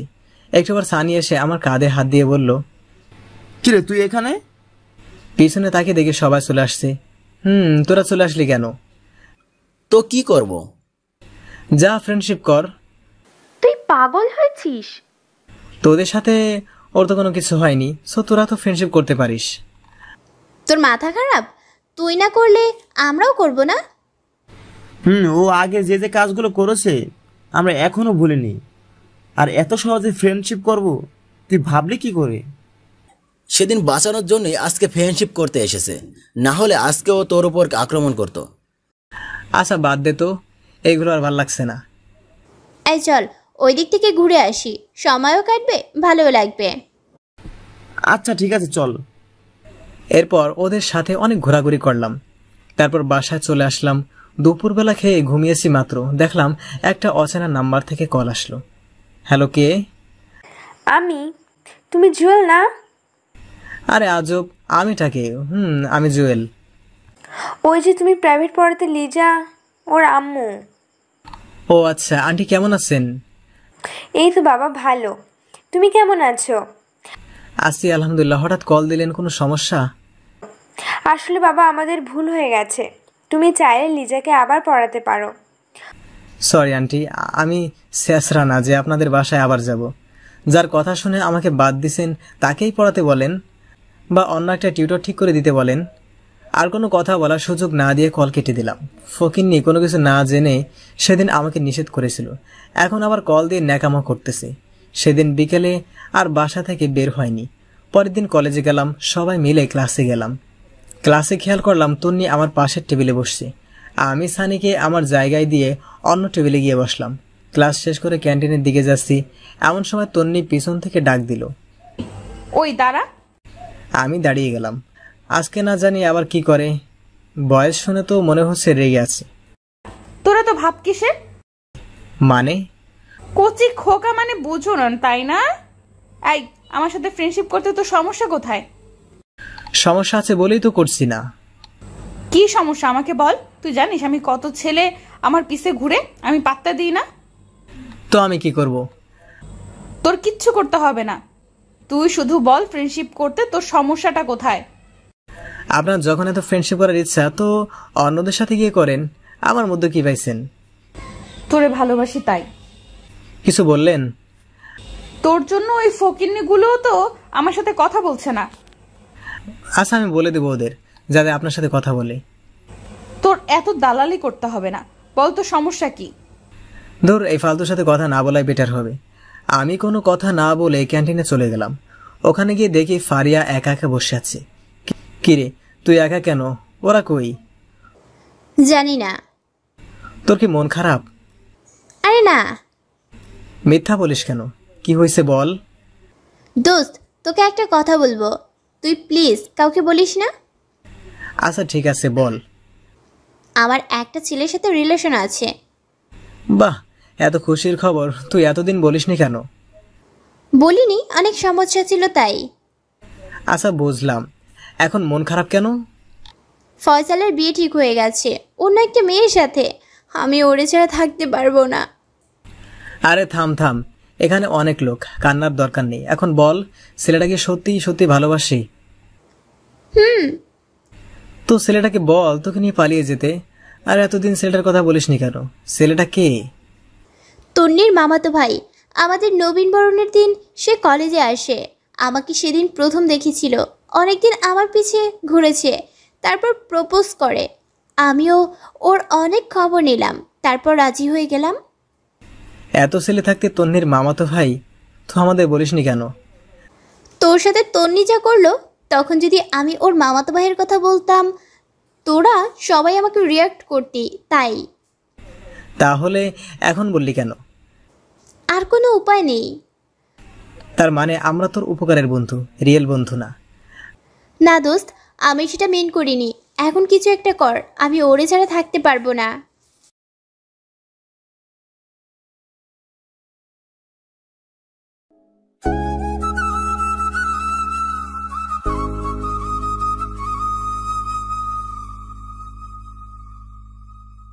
না দোস্ত, আমি সেটা মেন করিনি। এখন কিছু একটা কর, আমি ওরে ছাড়া থাকতে পারবো না। আচ্ছা সানি, আইমান, সাদিক আসুক, দেখি কি করা যায়। এমন সব পিছন থেকে কেউ একজন কাদের উপরে একটা থাপ্পড় দেয়। পিছনে তাকাতেই দেখি সানি। কিরে দুজনে আড্ডা দিতেছিস, অথচ একটু বললিও না? আরে না, মাত্রই আসলাম। ফারিয়াকে তোর কথা জিজ্ঞেস করে, সে বলল তুই নাকি ওয়াশরুমে গেছিস। আইমান আর সাদিয়া কই? আসছে, একটু সময় লাগবে। তোদের সাথে কিছু ইম্পর্টেন্ট কথা আছে। বল কি কথা? না, ওরাও আসুক, তারপর না হয় বলবো। আচ্ছা এখন কিছু অর্ডার দে, ক্ষুধা লাগছে। ওকে, কি খাবি? তারপর আমরা তিনজন বসে বসে আড্ডা দিচ্ছিলাম। একটু পর আয়মান আর সাদিয়া আসলো। কিরে, কোথায় গেছিলি তোরা? সরি দোস্ত, একটু বাইরে গেছিলাম। আচ্ছা বস এখানে। এবারে বল কি বলবি? ফারিয়া রিলেশনের কথা বলে দিলাম। কি তোর রিলেশন আছে অথচ আমাদের বলিসনি? আমি এবার পুরো বিষয়টা বুঝিয়ে বলি। তো এখন কি করবি? জানি না, তোরা কিছু একটা কর। আচ্ছা টেনশন নিস না, আমরা আছি। তুই কি ফয়সালকে এখনই বিয়ে করতে পারবি? আমার তো সমস্যা নেই, কিন্তু বাসায় কি বলবো? আরে ধুর, বাসায় কেন বলবি? জাস্ট কোর্ট ম্যারেজ করবি, যাতে ফয়সাল অন্য কোথাও বিয়ে করতে না পারে। কিন্তু ওর তো বিয়ে ঠিক হয়ে গেছে। ও তোকে বিয়ে করলে তো আর ওর বিয়ে অন্য কারোর সাথে হবে না। কোর্ট ম্যারেজ তো যে কোনো সময় করা যাবে, বাট আগে ফয়সালের বিয়েটা ভাঙতে হবে। তাহলে একটা কাজ করলে কেমন হয়? কি? বিয়ের দিন রাতে ফয়সালকে নিয়ে তুই পালিয়ে যাবি, আমরা ফয়সালকে বাসা থেকে তুলে নিয়ে আসবো। শালা মাথা মোটা, ফয়সাল কি মেয়ে যে আমরা ওরা বাসা থেকে তুলে নিয়ে আসবো? অন্য কোনো উপায় বের করতে হবে। আচ্ছা দোস্ত, আর কোনো উপায় নেই? জুয়েল, কিছু বলিস না কেন? অন্য কোনো উপায় তোর জানা আছে? দোস্ত প্লিজ, থাকলে বল না। একটা উপায় আছে। কি? তাড়াতাড়ি বল। তন্নি। মানে তন্নি কি করবে? তন্নি পারবে। কিভাবে? ফয়সাল তন্নির মামাতো ভাই, সো তন্নি যদি ওর মামাকে বলে তাহলে হয়তো বিয়েটা অফ হয়ে যাবে। অ্যান্ড আরো একটা উপায় আছে। কি সেটা? যে মেয়েটার সাথে ওর বিয়ে ঠিক হয়েছে তাকে ফয়সাল আর ফারিয়া রিলেশনের কথাগুলো বললে হয়তো সে নিজে বিয়ে বন্ধ করে দিবে। কারেক্ট। এখন কি করবি? এই বিয়ে কবে রে? আগামী সপ্তাহে। ফয়সালকে কল দে আর মেয়েটার পুরো ডিটেলস জেনে নে, আর মেয়েটার নাম্বারও নিয়ে নে। এখন কল দেব? না, বিয়ের পরে দিস। ফকির নি, তাড়াতাড়ি কল দে। ফারিয়া কল দিল। তারপর অনেকক্ষণ কথা বলে মেয়েটার পুরো ডিটেলস নিল, আর নাম্বারও বাসার অ্যাড্রেসও নিল। সব নিয়েছিস? ওরে কল দিয়ে জিজ্ঞেস কর কোথায় আছি, তারপর আমরা সেখানে গিয়ে ওর সাথে কথা বলবো। ওকে, যদি জিজ্ঞেস করে আমি কি তখন কি বলবো? বলবি তুই ফয়সালের কাজিন, এখন ওর সাথে কথা বলতে চাচ্ছিস। আচ্ছা ঠিক আছে। এরপর ফারিয়া মেয়েটাকে কল দিল। কয়েকবার কল দিল কিন্তু কল রিসিভ করতেছে না। কল তো ধরতেছে না। আচ্ছা ঠিক আছে, তুই রাতে কল দিয়ে দেখা করতে বলবি, সকালে আমরা সবাই যাব। তারপর মেয়েটাকে সবকিছু বুঝিয়ে বললো। যদি এটাতে কাজ না হয় তাহলে তন্নিকে দিয়েই করতে হবে, আর কোনো অপশন নেই। আচ্ছা বাদ দে, দোয়া কর যাতে মেয়েটাই বিয়ে বন্ধ করে দেয়। ওকে চল তাহলে। এই ফারিয়া, তুই কথা বলে সবকিছু ঠিকঠাক কর। ওকে। তারপর ওদের সাথে আরো কিছুক্ষণ আড্ডা দিয়ে বাসা চলে আসলাম। রাতে পড়তেছি, দেখি ফারিয়া কল দিছে। বলো। দোস্ত, মেয়েটার সাথে কথা বলেছি। গুড। কি বললো? ও দেখা করতে রাজি হয়েছে। তো কোথায় দেখা করবি সেটা বলেছিস? বেস্ট ইন্ডিয়ান রেস্টুরেন্টে দেখা করতে বলেছে। ওকে, 9টায় রেডি থাকিস। ওকে, তুই একটু তাড়াতাড়ি আসিস। ওকে, তুই বাকিদের বলে দে। ওকে। তারপর খাওয়া দাওয়া করে ঘুমিয়ে গেলাম। সকালে ঘুম থেকে রেডি হয়ে বেস্ট ইন রেস্টুরেন্টে চলে গেলাম। গিয়ে দেখি আমি ছাড়া সবাই আছে। কিরে, তোর এত দেরি কেন? ঘুম থেকে উঠতে দেরি হয়ে গেছে। তো কল ধরিস না কেন? মোবাইল চেক করে দেখি 10 বার কল দিছে। সরি রে, মোবাইল সাইলেন্ট ছিল। আচ্ছা বাদ দে, মেয়েটা এসেছে। তো তুই বাইরে কেন? তোর জন্য। আয়মান আর সাদিয়া ভিতরে কথা বলতেছি। আচ্ছা চল। তারপর ভিতরে গেলাম, মেয়েটার সাথে অনেক কথা বললাম। তারপর ফারিয়াকে ইশারা দিয়ে বললাম ওর কথাগুলো বলতে। তারপর ফারিয়া ওর কথাগুলো বুঝিয়ে বলল। আমরাও সবাই একসাথে মেয়েটাকে বোঝালাম, কিন্তু মেয়েটা উল্টো রিয়াক্ট দেখিয়ে বলে, এটা কোনো ব্যাপার না, বিয়ের আগে সবারই 1-2টা প্রেম থাকে, আমারও ছিল, বিয়ের পর সব ঠিক হয়ে যাবে। মানে বিয়েটা হচ্ছে, আপনি ফয়সালকে বলেছেন, পারলে আপনি অন্য কাউকে বিয়ে করে নেন। তার মানে আপনি বিয়ে করবেন? সবকিছু জানার পরও আপনি ওর মাঝে কি পেয়েছেন? দেখেন, ফয়সাল দেখতে অনেক হ্যান্ডসাম এবং ধনীও, ভালো চাকরিও করে। তো আমি কেন, আপনিও এমন ছেলে হাতছাড়া করবেন না। কিন্তু? কোনো কিন্তু নয়, আপনাদের আর কোনো কথা থাকলে বলতে পারেন। না, কোনো কথা নাই, আপনি যেতে পারেন। তারপর মেয়েটা চলে গেল। এবার কি হবে? এই ন্যাকামি থামা, তন্নিকে বিয়ে করবো। কিন্তু তন্নি আমাদের কথা শুনবে না। সেদিন আমরা ফ্রেন্ডশিপ করিনি, সবাই উঠে চলে আসছি। এই জুয়েল, তুই বললে ও শুনবে? সরি, শুনলে আমি বলবো না। কেন? ভুলে গেছিস ও কি কি করেছিল? এখন এগুলো বলে কোনো লাভ আছে? তোরা বল, আমি ওর সাথে কথাই বলবো না। আচ্ছা বাদ দে, তোদের কাউকে বলতে হবে না। এ কথা বলে উঠে চলে গেল। এক এক করে সবাই চলে গেল, আমি একাই বসে রইলাম। তারপর আমিও চলে গেলাম। আমি জানি ওরা সবাই আমার উপর রাগ করে আছে, কিন্তু তন্নি মেয়েটাকে একটুও তো সহ্য হয় না, আর ফ্রেন্ডশিপ তো প্রশ্নে আসে না। রাতের বেলা বসে বসে চিন্তা করতেছি কি করা যায়। মোবাইল নিয়ে এফবিতে লগ ইন করলাম। ফারিয়া অনেক দুঃখের স্ট্যাটাস দিয়েছে, সবগুলোতেই বন্ধুদের বিরুদ্ধে লেখা। স্পষ্ট দেখতে পাচ্ছি সব কথা আমাকে মিন করে বলেছে। তারপর ভাবলাম তন্নির সাথে কথা বলেই ফেলি। যেটাই হোক, ফারিয়া আমার খুব ভালো বন্ধু, আর বন্ধু তো বন্ধুর জন্যই। পরের দিন কলেজে গিয়ে অপেক্ষা করতে লাগলাম তন্নি কখন আসে। এই তো আসতেছে।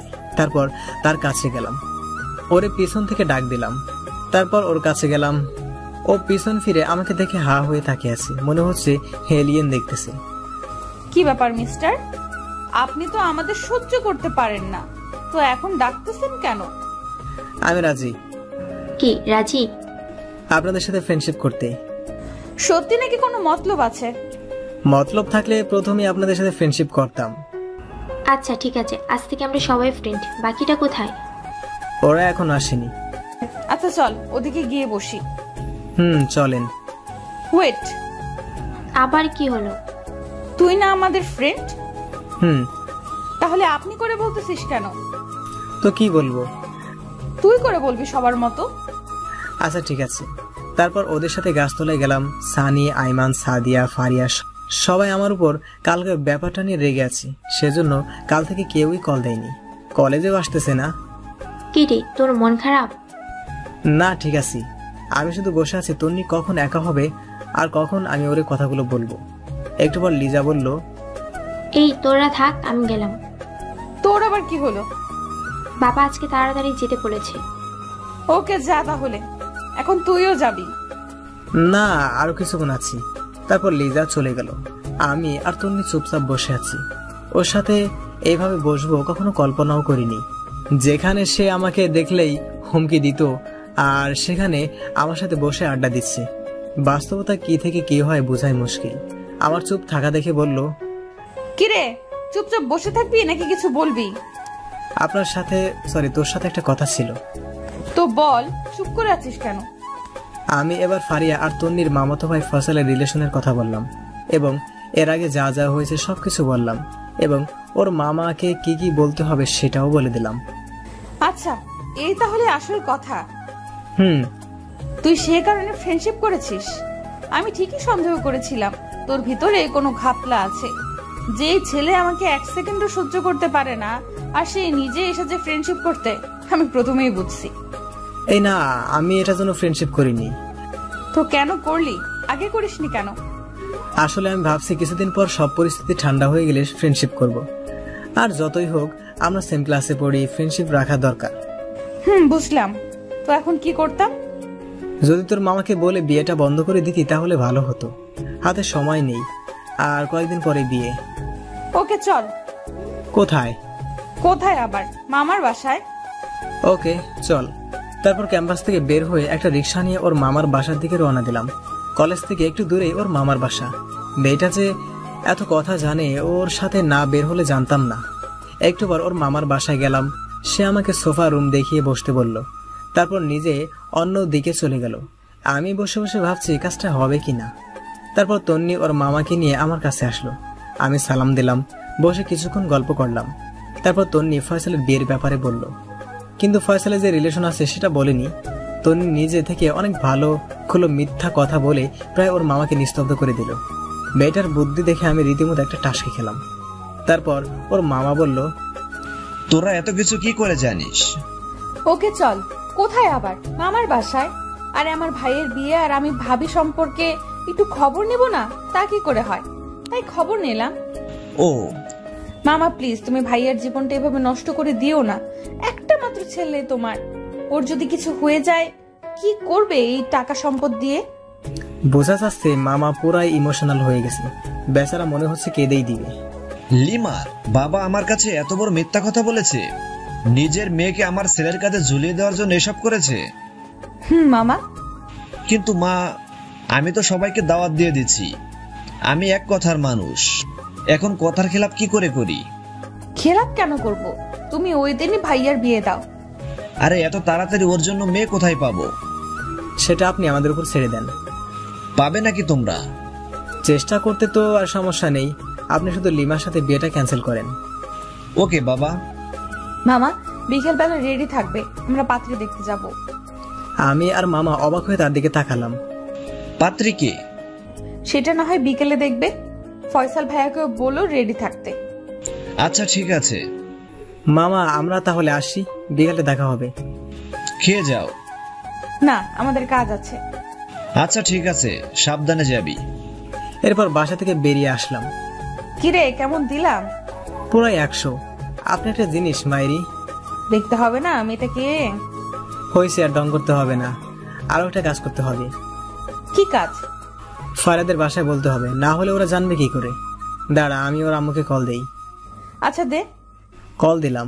হ্যালো, আসসালামু আলাইকুম আন্টি। ওয়ালাইকুম আসসালাম। কেমন আছো বাবা? এই তো আন্টি, আছি মোটামুটি, আপনি? আছি, আল্লাহ রাখছে। আন্টি, ফারিয়া কোথায়? কলেজে আসেনি যে?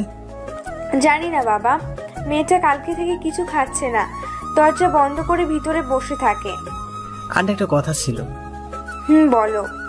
আমি পুরো বিষয় বুঝিয়ে বললাম এবং এটাও বললাম বিকেলবেলা ওরা সবাই দেখতে আসবে। আন্টিও কেমন জানে একটু একটু খুশি আছে। ও তাহলে এই ব্যাপার। আরে দেখো, মেয়েটা আমাকে কিছুই জানায়নি। আন্টি, ফারিয়া ভয়ে জানায়নি। ভয়ের কি আছে? আমি তো ওর মা, ওর ভালো মন্দ তো আমাকেই দেখতে হবে। আমার আর ওর বাবার প্রথমে প্রেম ছিল, তারপর বিয়ে। আন্টি, আরেকটা কথা। বলো বাবা। আমি যে আপনাকে কথাগুলো বলেছি, ফারিয়া কিছু বলবেন না, আর ফয়সাল যে ওরে দেখতে আসছে সেটাও বলবেন না। কেন বাবা? ওরে একটা সারপ্রাইজ দিব। আচ্ছা ঠিক আছে। কল কেটে দিলাম। সব ঠিক আছে? তুই তাহলে যা, দুপুরে খেয়ে রেডি হয়ে নিস। দেখা কোথায় করবি? মানে ফারিয়াকে কোথায় দেখাবি? সিজলার রেস্টুরেন্টে দেখালে কেমন হয়? যেটা ভালো বুঝিস। আচ্ছা ঠিক আছে, এখন বাসায় যা। তারপর তন্নির কাছ থেকে বিদায় নিয়ে বাসায় চলে আসলাম। আজকে কেমন যেন একটা অন্যরকম আনন্দ লাগছে। খাওয়া দাওয়া করে আমি ফারিয়ার আম্মুকে কল দিয়ে সবকিছু বলে দিলাম, কোথায় আসতে হবে সেটাও বলে দিলাম, আর বললাম সানি, আয়মানা, সাদিয়াকে সাথে করে নিয়ে আসতে। তারপর রেডি হয়ে তনিদের বাসার সামনে চলে গেলাম। কিছুক্ষণ পর সে আসলো, তারপর দুজনে ওর মামার বাসায় চলে গেলাম। সেখান থেকে সবকিছু ঠিকঠাক করে ওদেরকে সাথে নিয়ে সিজলারের চলে গেলাম। ফারিয়ার আম্মু, আব্বু, ওর বাবা, ওর মামা, আরো কয়েকজন লোক, তারপর সানি, আয়মান আর সাদিয়া সবাই আগে থেকেই এসে বসে আছে। এরপর আমরাও গেলাম। আমাকে আর তন্নিকে একসাথে দেখে সানি, আয়মান, সাদিয়া, ফারিয়া এমন ভাবে তাকালো যেন তারা আকাশ থেকে পড়ছে। আমি ওদের সাথে কোনো কথা না বলে ফয়সালের পাশে গিয়ে বসলাম। ফয়সাল আর ফারিয়া একে অন্যকে দেখে খুশিতে শেষ, বারবার আমাদের দিকে তাকাচ্ছে। তন্নি এসে আমার পাশে বসলো। আজকে একটা কালো শাড়ি পরেছে দেখে অন্যরকম একটা ভালো লাগা কাজ করতেছে। আমার এই অবস্থা দেখে সানি শুধু এপাশ ওপাশ করতেছে, মনে হয় ওর জ্বলতেছে। যাই হোক, কথাবার্তা শুরু হলো, সবাই সবার সম্পর্কে জানলো, খবর নিল। ফয়সাল আর ফারিয়াকে কথা বলার জন্য একটা রুমে পাঠিয়েছে। একটু পর দুজনে আবার রুমে আসলো। দুজনেই হেসে হ্যাঁ সূচক সম্মতি দিল। যাক, সবাই রাজি। বিয়ের তারিখটা শোনার পর ফারিয়া প্রথমে না করলেও পর রাজি হয়ে যায়। সব ঠিকঠাক। আমি আস্তে করে উঠে বাইরের বেলকনিতে গিয়ে দাঁড়ালাম। সাদিয়া পিছনে এসে, কি রে, এখানে কি করিস? কি রে শালা, একা একা এত দূর? একবার বললিও না। মানে? সরি দোস্ত, আমরা না বুঝে তোর সাথে এই দুদিন ব্যাড বিহেভ করেছি। একটু পর ফারিয়া আসলো।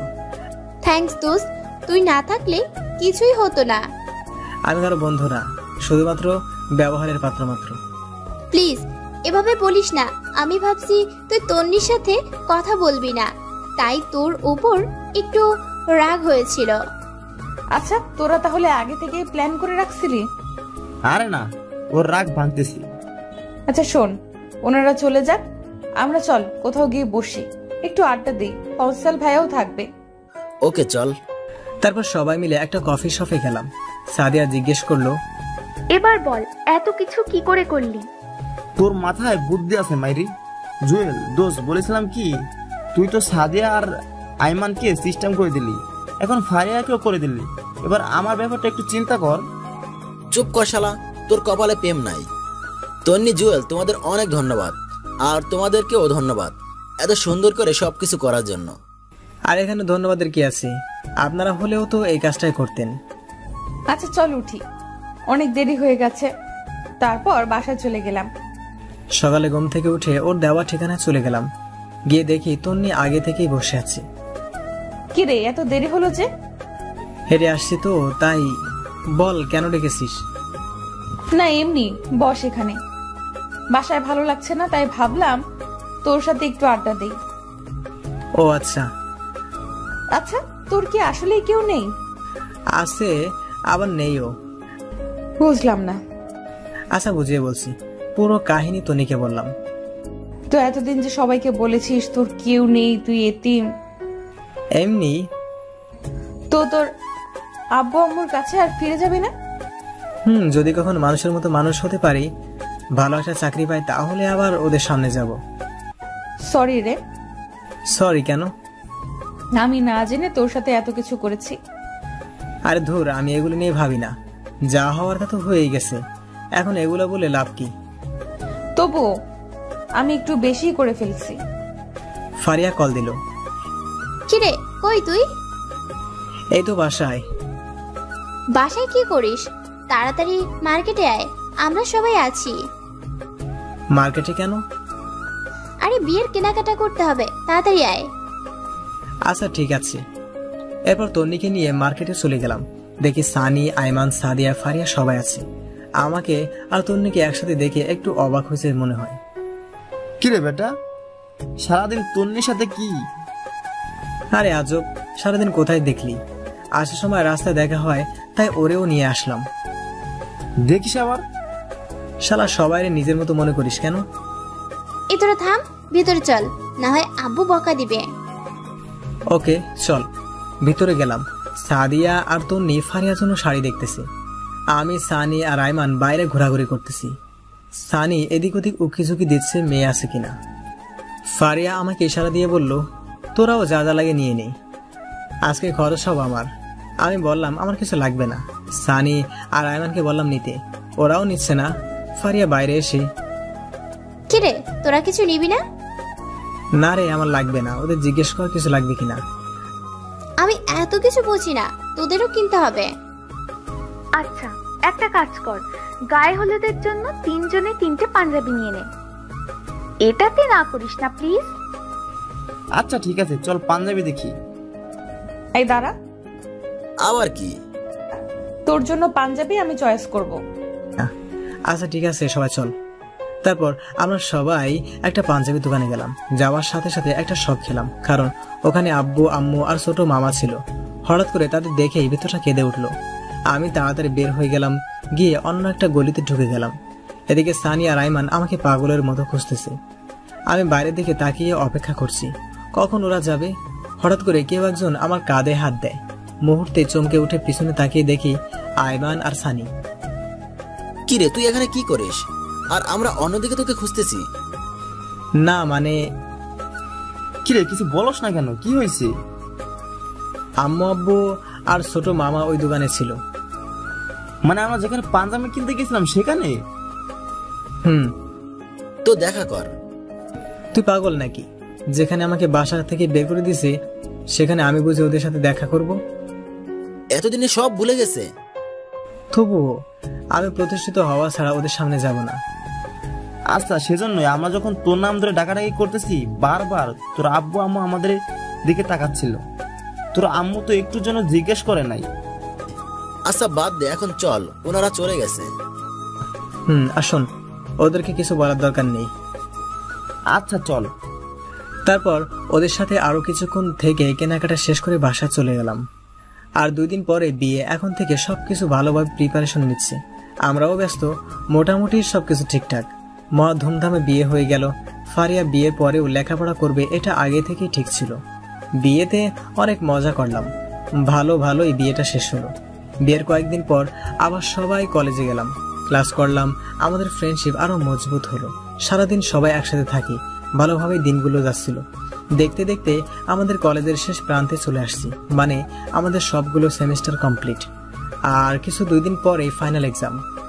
আজকে আমাদের বিদায় অনুষ্ঠান হবে। স্যারেরা সবাই আমাদের উদ্দেশ্যে অনেক কথাই বলল, ছোটরাও অনেক কথা বলল। অনুষ্ঠান শেষে সবাই মিলে সেই গাছতলায় গিয়ে বসলাম, যেখানে আমরা সবাই আড্ডা দিতাম। সবারই মন খারাপ, যতই হোক অনেক স্মৃতি জড়িয়ে আছে এই ক্যাম্পাসে। আর সবচেয়ে বড় কথা, পরীক্ষার পরে আমরা সবাই যে যার মতো ব্যস্ত হয়ে যাব। হবে না আগের মতো আড্ডা দেওয়া, খাওয়া দাওয়া করা, ঘুরতে যাওয়া। সবারই মন খারাপ। তারপর অল্প কিছু কথা বলে যে যার মতো বিদায় নিতে লাগলাম। এমন সময় তন্নি বলল, সবাই দাঁড়া, তোদের সাথে কথা আছে। বল। আমরা সবাই ওর দিকে তাকিয়ে আছি, চোখ মুখ লাল হয়ে আছে। কলেজ জীবনের শুরু থেকে তোদের সাথে আমার খুব ভালো একটা সম্পর্ক ছিল না। যখন 3য় সেমিস্টারে আসি তখন জুয়েলও আমাদের সাথে ভর্তি হয়। প্রথম দিন থেকেই ওর সাথে আমার ভেজাল শুরু হয়, আর সেটা তোরা ভালো করেই জানিস। আমি ওকে অনেক অত্যাচার করেছি, কখনো ছেলে লাগিয়ে, কখনো পুলিশ দিয়ে। শেষে যখন দেখলাম সে এখনো রাস্তায় রাস্তায় ঘুরতেছে, তখন সিদ্ধান্ত নিলাম যে করেই হোক ওকে এখান থেকে তাড়াতে হবে। সেদিনও ওরে অনেক থ্রেট দিয়ে যখন আমি বাইক নিয়ে চলে যাচ্ছিলাম, তখনই আমার অ্যাক্সিডেন্ট হয়। আর কিছু মনে নেই, জ্ঞান যখন আসে তখন শুনি ওই আমাকে বাঁচিয়েছে। তোরাও নাকি রক্ত দিয়েছিলি, তোদের প্রতি আমার সম্মানটা বেড়ে যায়। সেদিন হাসপাতালের বেডে শুয়ে ওয়াদা করেছিলাম আর কোনোদিন কোনো ছেলের সাথে বেয়াদবি করব না, পারলে উপকার করব। সেদিন থেকেই তোদের সাথে এই ফ্রেন্ডশিপটা হয়ে যায়। কিভাবে যে এতগুলো দিন চলে গেল আমি বুঝতেই পারিনি। এবার আসল কাহিনী বল, এটা আমরা সবাই জানি। জুয়েল, তোকে আমি ভালোবাসি, সেদিন থেকে যেদিন থেকে তুই আমাকে বাঁচিয়েছিলি। আবার এটা ভাবিস না যে বাঁচানোর জন্য ভালোবেসেছি, আমি সত্যিই মন থেকে ভালোবেসেছি। তো এতদিন বলিসনি কেন? যদি ফ্রেন্ডশিপটা নষ্ট হয়ে যায় তার ভয়। আমি আজকের দিনটার অপেক্ষায় ছিলাম। সবাই আমাদেরকে তাকালো। কি রে, তুই কিছু বলিস না কেন? আমি কি বলবো? কি বলবি মানে? তন্নি যেটা বললো সেটার উত্তর দে। মানে ক্লিয়ার করে বল। সরি, মানে আমি এসবে জড়াতে পারবো না। কেন, সমস্যা কোথায়? আছে অনেক সমস্যা। আমাকে আগে প্রতিষ্ঠিত হতে হবে, তারপর অন্য কিছু। আর তন্নি জাস্ট আমার ফ্রেন্ড, অন্য কিছু আমি কখনো কল্পনা করিনি। তো সমস্যা কোথায়? দেখছিস না আমি আর আয়মান একসাথে আছি। তোদের লাইফ আর আমার লাইফ এক না, সো আমাদের এগুলো হবে না। হবে, তুই চিন্তা করে দেখ। হবে না কারণ আমার গার্লফ্রেন্ড আছে। মানে তুই তো আমাদেরকে কিছু বলিসনি। বলার প্রয়োজন মনে করিনি, তাই বলিনি। আমার গার্লফ্রেন্ড আগেই কলেজে পড়ে। কিন্তু কোনো কিন্তু না, যা বলার আমি বলে দিয়েছি। তোরা থাক, আমি গেলাম। তারপর আমি হাঁটা দিলাম। তন্নি বারবার আমাকে ডেকেছি, কিন্তু আমি পিছনেও তাকাইনি, সোজা হাঁটা দিলাম। আসলে আমি ইচ্ছা করে করিনি, কারণ ও আমার সাথে যা যা করেছে সেগুলো একটাও আমি ভুলিনি। এবার বুঝো কেমন লাগে। আমি ওকে শারীরিক নির্যাতন করব না, মানসিকভাবেই করব। রাতের বেলা সাদিয়া আয়মান আমাকে কয়েকবার কল দিল, বোঝানোর চেষ্টা করলো। আমি কল কেটে দিয়ে মোবাইল অফ করে রেখে দিলাম। 2 দিন পর এক্সাম। আমি এগুলো নিয়ে না ভেবে ভালোভাবে পড়াশোনা করতে লাগলাম। দেখতে দেখতে পরীক্ষার দিন চলে আসলো। আমাদের অন্য একটা কলেজে সিট পড়ে। সকালবেলা রেডি হয়ে বেরিয়ে গেলাম। ওই কলেজের ওখানে গিয়ে দেখলাম সানি, আয়মান, ফারিয়া আর সাদিয়া দাঁড়িয়ে আছে। আমি গিয়ে ওদের সাথে কথা বললাম। তন্নিকে দেখতেছি না, আসবে কি আসবে না সেটাও জিজ্ঞেস করতে পারতেছি না। একটু পর দেখলাম তন্নি আসতেছে, চোখ মুখ লাল হয়ে ফুলে আছে। দেখে মনে হচ্ছে অনেক কান্নাকাটি করেছে। কি রে, কি অবস্থা তোর? অসুস্থ নাকি? দেখে তো মনে হচ্ছে না। চল, দেরি হয়ে যাচ্ছে। তারপর সবাই পরীক্ষার কেন্দ্রে চলে গেলাম, যে যার মতো পরীক্ষা দিল। বাইরে এসে অনেকক্ষণ আড্ডা দিলাম, কিন্তু তন্নি একবারও আমার সাথে কথা বলেনি। আমি নিজে থেকেও বলিনি। দেখি সে কতক্ষণ রাগ দেখিয়ে চলতে পারে। এভাবে সবগুলো পরীক্ষা চলে গেল, তন্নি আমার সাথে কথা বলেনি। শেষ পরীক্ষার দিন পরীক্ষা দিয়ে বের হয়েছি। আজকেই কলেজ লাইফের শেষ দিন। হয়তো আর ওদের সাথে খুব ভালো একটা আড্ডা দিতে পারবো না, যে যার মতো ব্যস্ত হয়ে যাব। সানি বলল, এই চল, ওদিক থেকে ঘুরে আসি। আচ্ছা ঠিক আছে, চল। আমি, সানি, আয়মান একটু দূরে একটা রাস্তার পাশে গিয়ে বসলাম। তখন ফারিয়ারা কেউ ছিল না। সানি বলল, বন্ধুর প্রপোজ অ্যাকসেপ্ট করে নে, সমস্যা কি? তুই কি পাগল, ভুলে গেছিস সে আমার সাথে কি কি করেছিল? সেটা তো ভুলিনি, কিন্তু সে তো এখন আমাদের খুব ভালো বন্ধু, তোরও ভালো বন্ধু। বন্ধু, কিন্তু সেটাও তোদের উপকারের জন্য করেছি। মানে? এত তাড়াতাড়ি ভুলে গেলি? ফারিয়া আর ফয়সালের বিয়েটা যেন হয়, সেজন্যই ওর সাথে ফ্রেন্ডশিপ করেছি। এতে আমার কোনো স্বার্থ নেই। কিন্তু এখন তো রিয়েলি বন্ধু হয়ে গেছে, সো অ্যাকসেপ্ট কর ভাই। তোর এত দরদ লাগলে তুই কর, আমার ইন্টারেস্ট নাই। আমাকে তো আর প্রপোজ করেনি, করলে তো সেদিন অ্যাকসেপ্ট করতাম। আচ্ছা ওয়েট, সেদিন তুই কি বলছিলি তোর জিএফ আছে, কিন্তু আমরা তো কিছুই জানি না। মিথ্যা বলেছিলাম যাতে তন্নির বাড়াবাড়িটা একটু কমে। এটা না করলেও পারতি।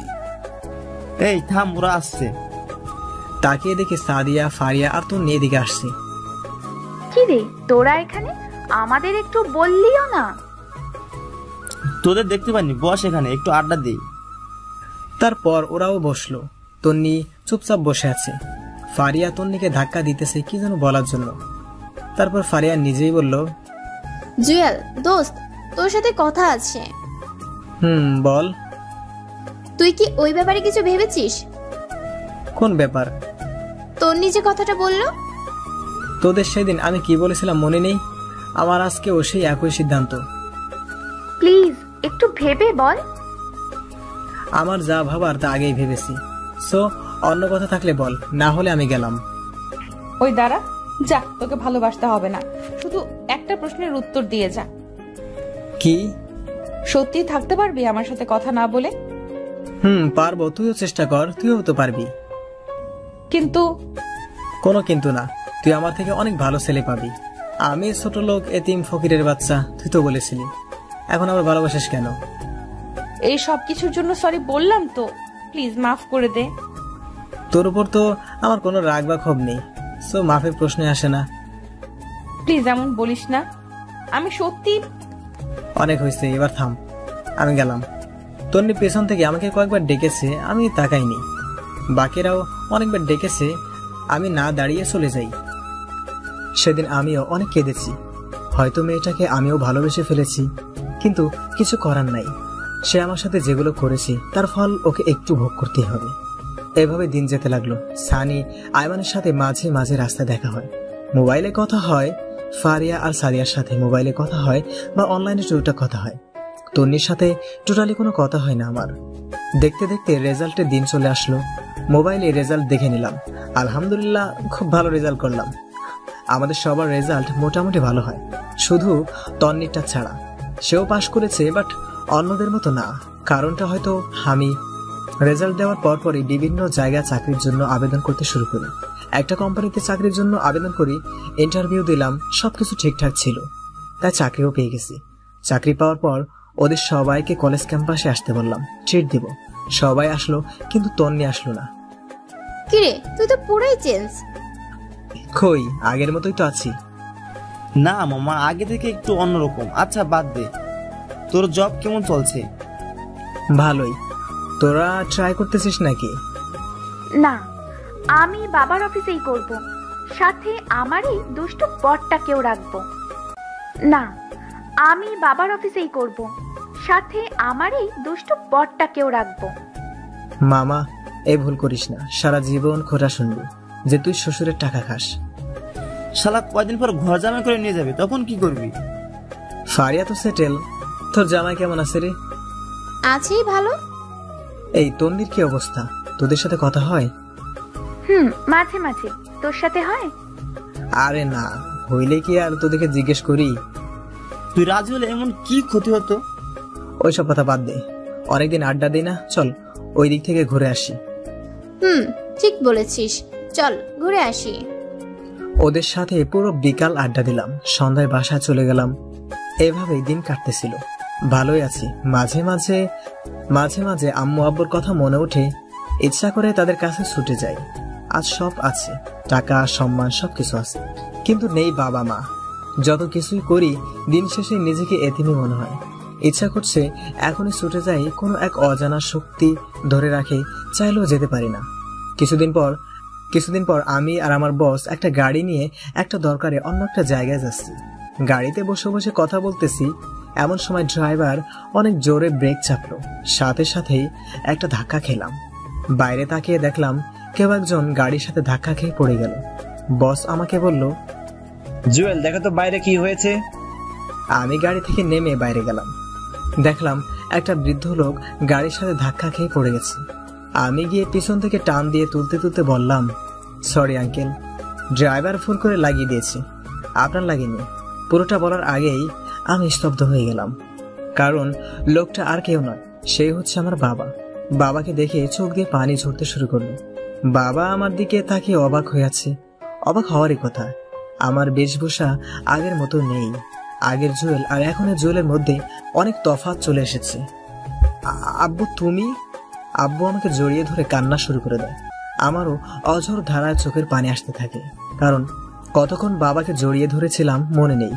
পেছনে কারো হাতের স্পর্শ পেয়ে পেছনে তাকাই, দেখি আমার বস, তারও চোখ ভেজা। তোর মা হাসপাতালে। কি? মায়ের কি হয়েছে? বস বলল, জুয়েল তাড়াতাড়ি গাড়িতে ওঠো, হাসপাতালে চলো। তারপর বাবা, আমি আর বস গাড়িতে উঠলাম। বাবা আমার হাত ধরে বাচ্চা ছেলেদের মতো কাঁদতেছে। একটু পর হাসপাতালে গেলাম, গিয়ে দেখি আম্মুকে স্যালাইন লাগিয়ে শুয়ে রেখেছে। কি হয়েছে আম্মুর? গত পরশুদিন স্ট্রোক করেছে। ডাক্তার কি বলছে? ভালো হতে সময় লাগবে। পেছন থেকে বস বলল, আচ্ছা জুয়েল, আমার তো সময় কম, মিটিং এ দেরি হয়ে যাচ্ছে, তুমি থাকো, আমি গেলাম, পরে কি হয় আমাকে জানিও। সরি স্যার, গেলে সমস্যা হবে না। না, আমি চালিয়ে নেব, তুমি মায়ের কাছে থাকো। ধন্যবাদ স্যার। বস চলে গেল। আমি আর বাবা হাসপাতালের বাইরে বসে আছি। আমাকে মাফ করে দিস। মানে হঠাৎ এ কথা কেন বলছো? সেদিন তোকে বাসা থেকে বের হয়ে যেতে বলেছি, সেজন্য বের হয়ে গেলি। একবারও ভাবলি না তুই ছাড়া যে আমাদের কেউ নেই? আব্বু, সেদিন তুমি পৃথিবীর সেরা কাজটি করেছো। সেদিন যদি তুমি আমাকে বের করে না দিতে, হয়তো আজকে আমি এই পর্যায়ে আসতাম না, একজন ভালো মানুষ হতাম না, বাস্তবতা কি জিনিস বুঝতাম না, তোমাদের ভালোবাসা কি জিনিস বুঝতাম না। তুই জানিস, তুই চলে যাওয়ার পর তোর মা আর আমি তোকে কত খুঁজেছি। তোর জন্যই তো তোর মা অসুস্থ হয়ে গেছে, দিন নেই রাত নেই শুধু কান্নাকাটি করতো। আমিও তোমাদের অনেক মিস করেছি বাবা। বাবা আমাকে আবারও জড়িয়ে ধরে কান্না করতে লাগলো। কিছুক্ষণ পর একটা ডক্টর বাইরে এসে বলল, আমার জ্ঞান এসেছে, ভিতরে যেতে পারবো।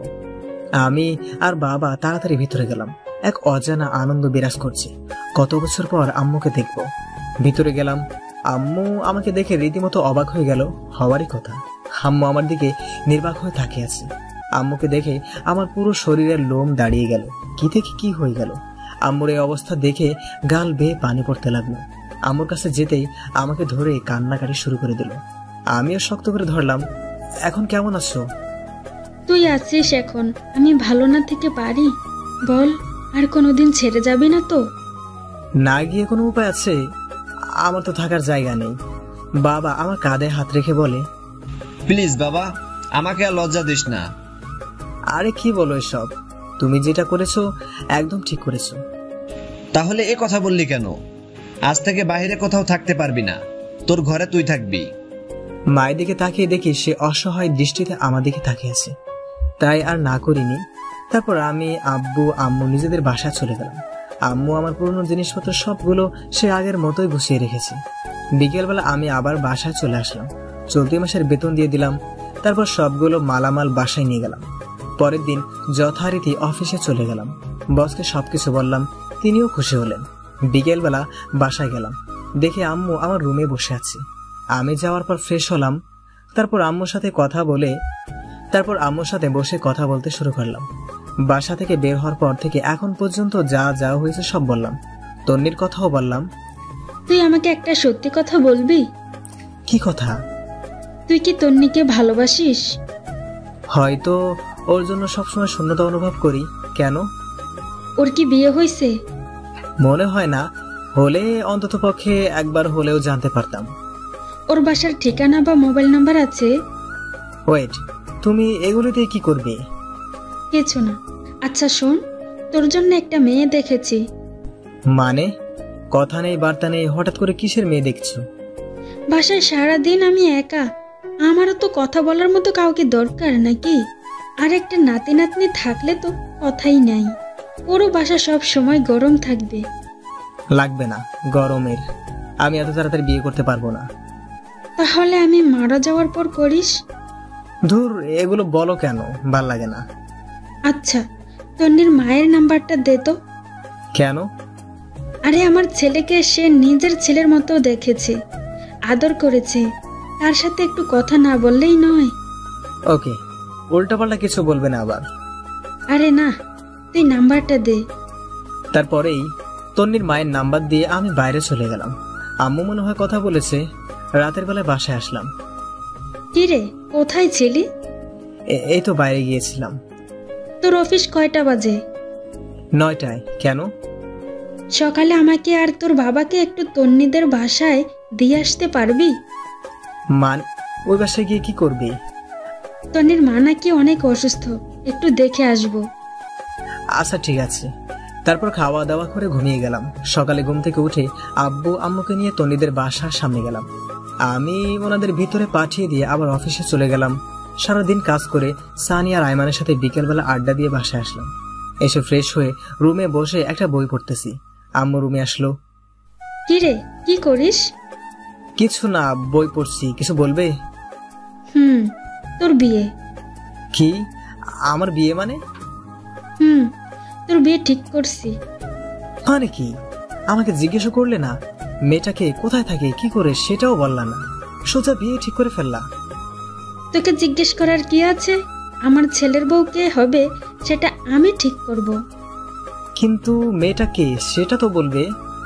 তোর বান্ধবী। বান্ধবী মানে? কার কথা বলতেছো? তন্নি, ওর সাথেই তোর বিয়ে ঠিক করেছি। কি? তন্নির সাথে মানে? কেন, ওরে তোর ভালো লাগে না? আচ্ছা ঠিক আছে, না করে দিচ্ছি। আরে ধুর, তোমারে আমি একবারও বলছি না করতে। তো কি করতাম? ও ভালো কথা, তুই যে পাত্র সেটা তন্নিকে বলতে নিষেধ করেছি। তো কি বলেছো? আসল কথা ওর বাবা মাকে বলেছি, ওরাও রাজি, কিন্তু বলেছি তোর কথা যাতে না বলে, অন্য ছেলের কথা বলতে। কিন্তু কেন? সারপ্রাইজ। বাহ, তোমার মাথায় বুদ্ধি আছে। দেখতে হবে না মাটা কার? আচ্ছা, খেতে আয়। তারপর খাওয়া দাওয়া করে ঘুমাতে গেলাম, কিন্তু খুশির ঠেলায় ঘুম আসে না। যাই হোক, মনটা ফ্রেশ হয়ে গেল। তন্নিকেও বিশাল একটা সারপ্রাইজ দেওয়া হবে। এইভাবে কিছু দিন চলে গেল। শুক্রবারে সকালবেলা সাদিয়া কল দিল। কি রে ফক্কিনি, ভুলে গেলি নাকি? আরে না, বল কেমন আছিস? এই তো আছি আগের মতোই। তোর কি অবস্থা? আলহামদুলিল্লাহ ভালো। আচ্ছা শোন, তন্নি কল দিয়েছিল, সবাইকে আসতে বলেছে, তোকেও আসতে বলেছে। আজকে বিকেল বেলা আমাদের ক্যাম্পাসের সামনে চলে আসিস। কিন্তু আমাকে তো বলেনি। তোদের বলেছে, তোরা যা। আরে তোর নাম্বার নাকি ওর কাছে নেই? তাহলে আমি যাচ্ছি না। যদি ও কল করে তাহলে যাব। আরে এমন করিস কেন? সানি, আয়মান, ফারিয়া সবাই আসবে। আসুক, বাট আমি আসবো না যদি ও কল না করে। আচ্ছা ঠিক আছে, আমি ওরে তোর নাম্বার দিচ্ছি। ওকে। কল কেটে বসে বসে খেলা দেখতেছি। কিছুক্ষণ পর একটা অপরিচিত নাম্বার থেকে কল আসে। আমি বুঝে গেলাম তন্নি হবে। কয়েকবার রিং পড়ার পর ধরলাম। হ্যালো, কে? আমি। আরে আজব তো, আমিটা কি? আমি তন্নি। কোন তন্নি? নাচের ভান ধরলাম। কোন তন্নি মানে? কলেজে। ও বল, কি হয়েছে? কল কেন দিছস? কেন, কল দিলে সমস্যা নাকি? অবশ্যই সমস্যা। আমার বউ অপরিচিত কারোর সাথে কথা বলতে না করেছে। তো বল কি হয়েছে? তন্নি চুপ করে আছে। ও যে রেগে আগুন হয়ে আছে সেটা আমি খুব ভালো করেই জানি। বিকেলে কলেজের সামনে আসিস, তোর সাথে কথা আছে। চেষ্টা করব। কলটা কেটে দিয়ে হাসতে লাগলাম। যাই হোক, দুপুরের খাওয়া দাওয়া করে খুব ভালোভাবে রেডি হলাম। অনেকদিন পর ওদের সাথে দেখা হবে। বিকেলবেলা সানি কল দিয়ে বলল ওরা সবাই চলে এসেছে। আমি ইচ্ছা করে একটু দেরি করে গেলাম। যাওয়ার পর দেখি সবাই আছে। তন্নি আমাকে দেখে অন্যদিকে তাকিয়ে আছে। কি রে হারামের দল, কি অবস্থা তোদের? শালা এত দেরি কেন? আরে বাসায় কাজ ছিল। ওকে চল। একটু দূরে একটা ব্রিজের পাশে গিয়ে বসলাম। সবাই মিলে হাসাহাসি করতেছি, বাট তন্নি চুপচাপ বসে আছে। একটু পর, তো এবার বল কি এমন কথা যে আমাদের সবাইকে একসাথে করলি?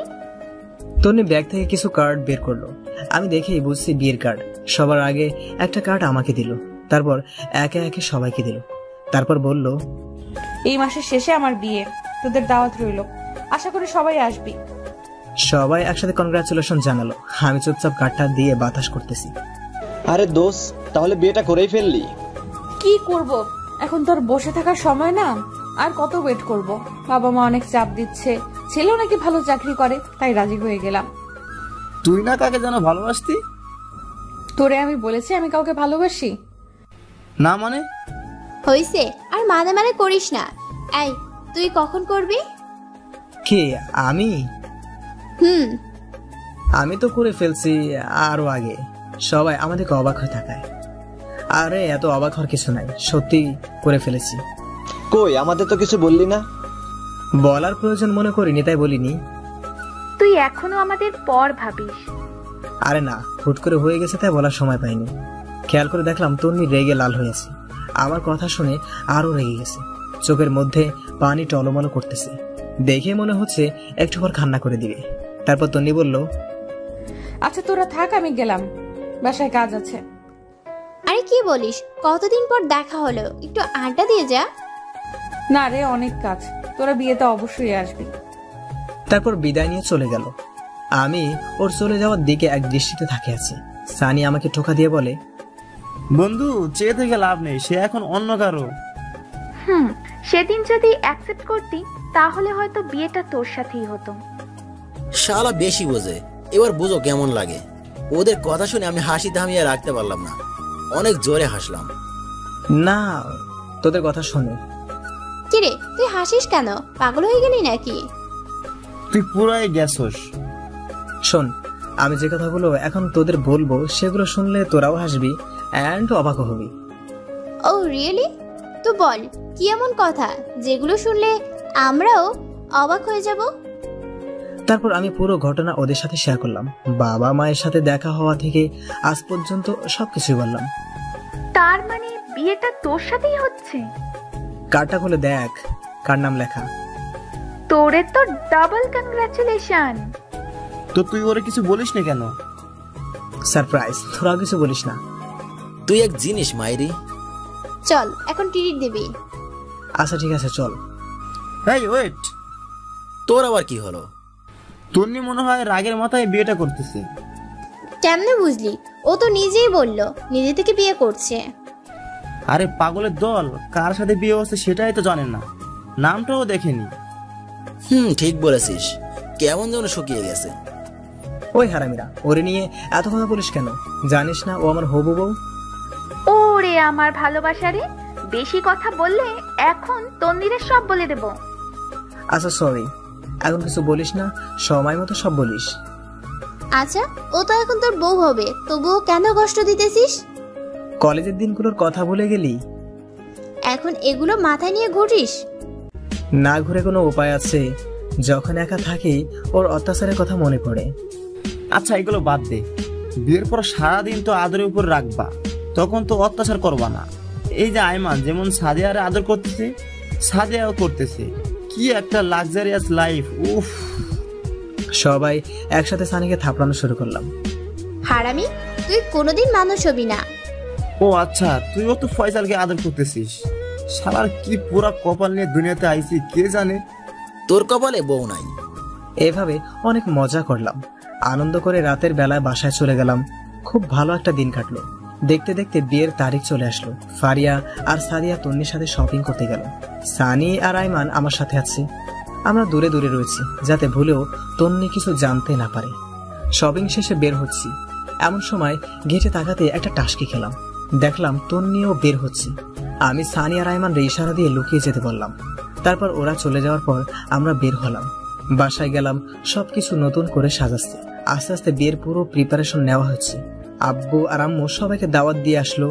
আমিও মোটামুটি ব্যস্ত, এটা ওটা করছি। দেখতে দেখতে বিয়ের দিন খুব কাছে চলে আসলো।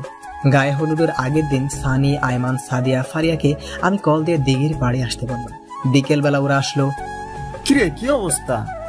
এই তো মোটামুটি, তোরা কেমন আছিস? আমরাও ভালো। আচ্ছা বল, কেন ডেকেছিস? আসলে কিভাবে কি করতে হবে তোরা যদি বলে দিতি তাহলে ভালো হতো। আমি তো এর আগে কখনো বিয়ে করিনি, তাই কোনো অভিজ্ঞতা নেই। তুই যেভাবে বলছিস মনে হয় আমাদের অনেক অভিজ্ঞতা আছে। আরে ধুর, সেটা না, এমনি বললাম। আচ্ছা শোন, একে একে সবাই অনেক পরামর্শ দিল।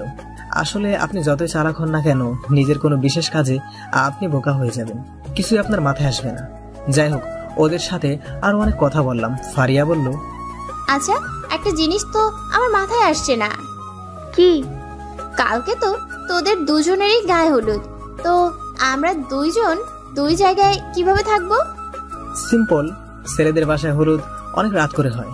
তোরা তন্নির গায়ে হলুদ দিয়ে আমার সাথে আমার বাসায় চলে আসবি। আমার সাথে মানে? তুইও যাবি নাকি?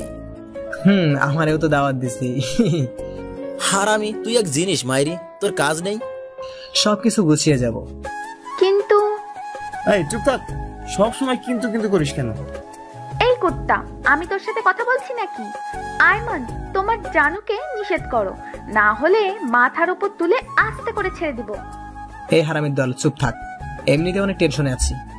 আচ্ছা কালকে কয়টায় যাবি?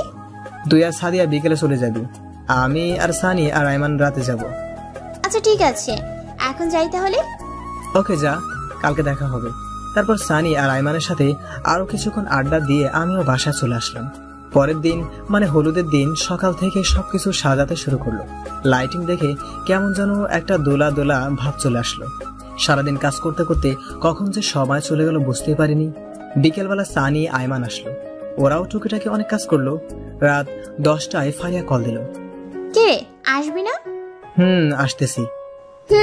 তাড়াতাড়ি আয়, তোদের তিন্নি খুঁজছে। ওয়েট, আসছি। রেডি হয়ে বাইক বের করে যেই বাইরে আসলাম তখনই আম্মার আগমন। কি রে, কই যাস তুই? তোমার বৌমাকে গায়ে হলুদ দিয়ে আসতেছি। কি, নিজের গায়ে হলুদের খবর নাই? উনি যাচ্ছে বউয়ের গায়ে হলুদ মাখ, যা বাসায় যা। আরে ধমকাও কেন, যাবো আর আসবো। তোর বাবা দেখলে চিল্লাচিল্লি করবে। কিছু করবে না, আমি যাবো আর আসবো। ওকে, সাবধানে যা। ওকে। তারপর বাইক নিয়ে বেরিয়ে গেলাম। আমি তো একমাত্র জামাই যে নিজের বউকে হলুদ মাখতে যাচ্ছি। শালার এমন জামাই পাওয়া তো ভাগ্যের ব্যাপার। অবশেষে তন্নিদের বাসায় চলে আসলাম। বাহ, অনেক দারুণ ভাবে সাজানো হয়েছে। আমি ভিতরে গেলাম, তন্নির বাবা মা আমাকে দেখে অবাক হয়ে গেল। আসলে হওয়ারই কথা, হলুদের দিন জামাই বউয়ের ভালোবাসায়। আমি সালাম করলাম, ওনারা হাসতেছে, হয়তো ওনারা বুঝে গেছে আমি কেন এসেছি। ভিতরে গেলাম, দেখলাম তন্নিকে সাজাচ্ছে। আমাদের দেখে ফারিয়া আর সাদিয়া বাইরে আসলো। কি রে, এত দেরি কেন? আরে বলিস না, আম্মু আসতে দিচ্ছিল না। তো পরে কেমনে আসলি? তো কথা বলেছি, সাথে সাথেই ছেড়ে দিয়েছে। এই কুত্তা বিলাই, তুই সব সময় আমার পিছে লাগিস কেন? হায় রে আল্লাহ, আজকেও তোরা ঝগড়া করবি? আচ্ছা জুয়েল শোন। বল। তিন্নি বলেছে তুই আসলে ওর সাথে পার্সোনাল কথা বলতে। তুই ছাদে যা, আমি তিন্নিকে পাঠিয়ে দিচ্ছি। আমার সাথে আবার কিসের কথা? আরে আজব, না শুনলে বুঝবি কেমনে কি কথা। আচ্ছা ঠিক আছে, আমি ছাদে যাচ্ছি। আমরাও আসবো নাকি? তোরা গিয়ে কি চুল ছিড়বি? যা গিয়ে দেখ বাপুচি ঠিক মতো কাজ করছে কিনা, না হলে গিয়ে পেঁয়াজ রসুনের খোসা ওঠা। ওদের কথা শুনে আমি হাসতে হাসতে ছাদে গেলাম। অনেকক্ষণ ধরে বসে আছি, তন্নি আসছে না। এই তো আসছে, বাহ, আজকে ওরে একদম অন্যরকম লাগছে। আবারও ক্রাশ খেলাম।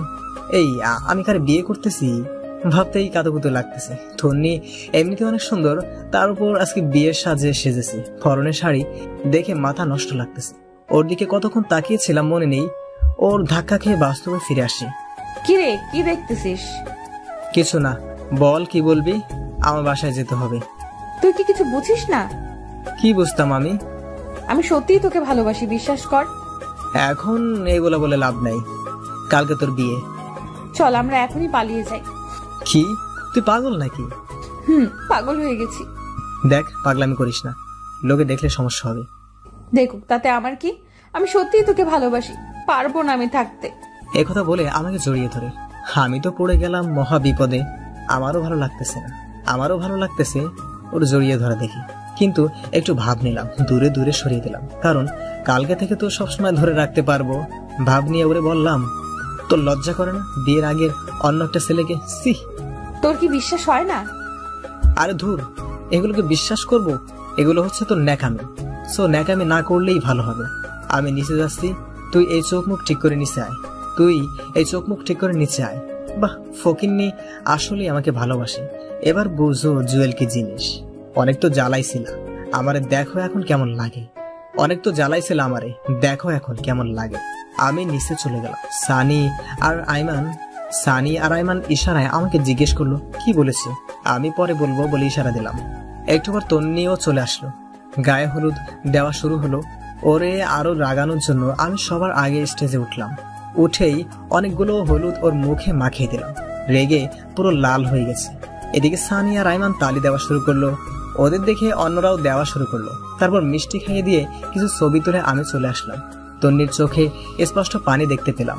তারপর সানি, আইমান, সাদিয়া, ফারিয়া সবাই লাগালো। আমি ওদের বললাম তাড়াতাড়ি রেডি হতে। আচ্ছা, তিন্নিকে বলি যাই। মাথা খারাপ, ওরে বললে যেতে দিবে না। যদি আমাদের খুঁজবে না, সবাই হলুদ লাগাতে লাগাতে 4টা বাজবে। তারপর ঘুমিয়ে যাবে। তন্নি ভাববে আমরাও ঘুমিয়ে গেছি। এখন তাড়াতাড়ি চল, আব্বা কল দিছে। বাইরে সিএনজি আছে, আমি তুই আর ফারিয়া সিএনজিতে যাব, সানি আর জুয়েল বাইকে যাবে। ওকে চল। তারপর আমাদের বাসা চলে আসলাম। বাবা অনেকগুলো ঝাড়ি দিল, সেগুলো হজম করে আমি গিয়ে রেডি হয়ে স্টেজে গিয়ে উঠলাম। তারপর শুরু হলো আমার উপর 3য় বিশ্বযুদ্ধ। একে একে সবাই গায়ে হলুদ দিল, ফটোশট, এটা সেটা করতে করতে 5টা বেজে গেল। তাড়াতাড়ি গিয়ে ঘুমিয়ে গেলাম। 11টায় ঘুম থেকে উঠলাম। উঠে গোসল করে প্যান্ট শার্ট পরে রেডি হয়ে গেলাম। আম্মা এসে বলল, কি রে, পাঞ্জাবি শেরওয়ানি না গায়ে দিয়ে এটা কি দিলি? আরে ওগুলো গাইতে থাকবে, ওগুলো গায়ে দিয়ে তন্নিদের বাসায় গেলে সব বুঝে যাবে। তোমরা সবাই চলে আসবে, শেরওয়ানি গাড়িতে থাকবে। আমরা গেলাম। এটা কেমন কথা? আর কোনো কথা না বলে আমি, সানি, আইমান, সাদিয়া, ফারিয়া বেরিয়ে গেলাম। একটু পর তন্নিদের বাসায় গেলাম। দেখলাম তন্নির রুমে অনেক ভিড়, মনে হয় ওরে সাজাচ্ছে। আমি, সানি, আইমান বাইরে ঘুরতেছি। সাদিয়া আর ফারিয়া ভিতরে গেল। লোকজন এসে খাওয়া দাওয়া শুরু করে দিল। এই আমার খিদে লাগছে, এই জুয়েল আয় খেয়ে নি। পাগল নাকি? আমাকে পরে খাওয়ানো হবে। আরে বেটা, পরে লজ্জা খেতে পারবি না, এখন অল্প করে খেয়ে নে। তারপর আইমান আর সানির দুজনে টানাটানিতে খেতে বসলাম। তখন প্রায় 1টা বাজে। আমরা খাইতেছি, এমন সময় দেখলাম ফারিয়া দৌড় দিয়ে আমার কাছে আসলো। এসে আমার কানে যা বলল তা শুনে আমার পায়ের নিচ থেকে মাটি সরে যেতে লাগলো। ফারিয়া বলল, তন্নি নাকি সুইসাইড করেছে, অনেকগুলো মেডিসিন একসাথে খেয়ে ফেলছে। ভাতের প্লেট রেখে দৌড় দিলাম। ওর রুমে গিয়ে দেখে অনেক মানুষ, ভিড় ঠেলে ভিতরে গেলাম। তারপর তাড়াতাড়ি ওরে কোলে নিয়ে হসপিটালে নিয়ে গিয়ে ইমার্জেন্সিতে পাঠিয়ে দিলাম। চোখ দিয়ে পানি ঝরতে লাগলো। ওরে সারপ্রাইজ দিতে গিয়ে নিজেই যে এত বড় সারপ্রাইজড হয়ে যাব তা কখনো কল্পনাই করিনি। সানি, আইমান, সাদিয়া, ফারিয়া সবাই আছে। তন্নির আম্মু অজ্ঞান হয়ে গেছে। একটু পর ভিতর থেকে একটা ডাক্তার আসলো। আমি তাড়াতাড়ি ওনার কাছে গেলাম।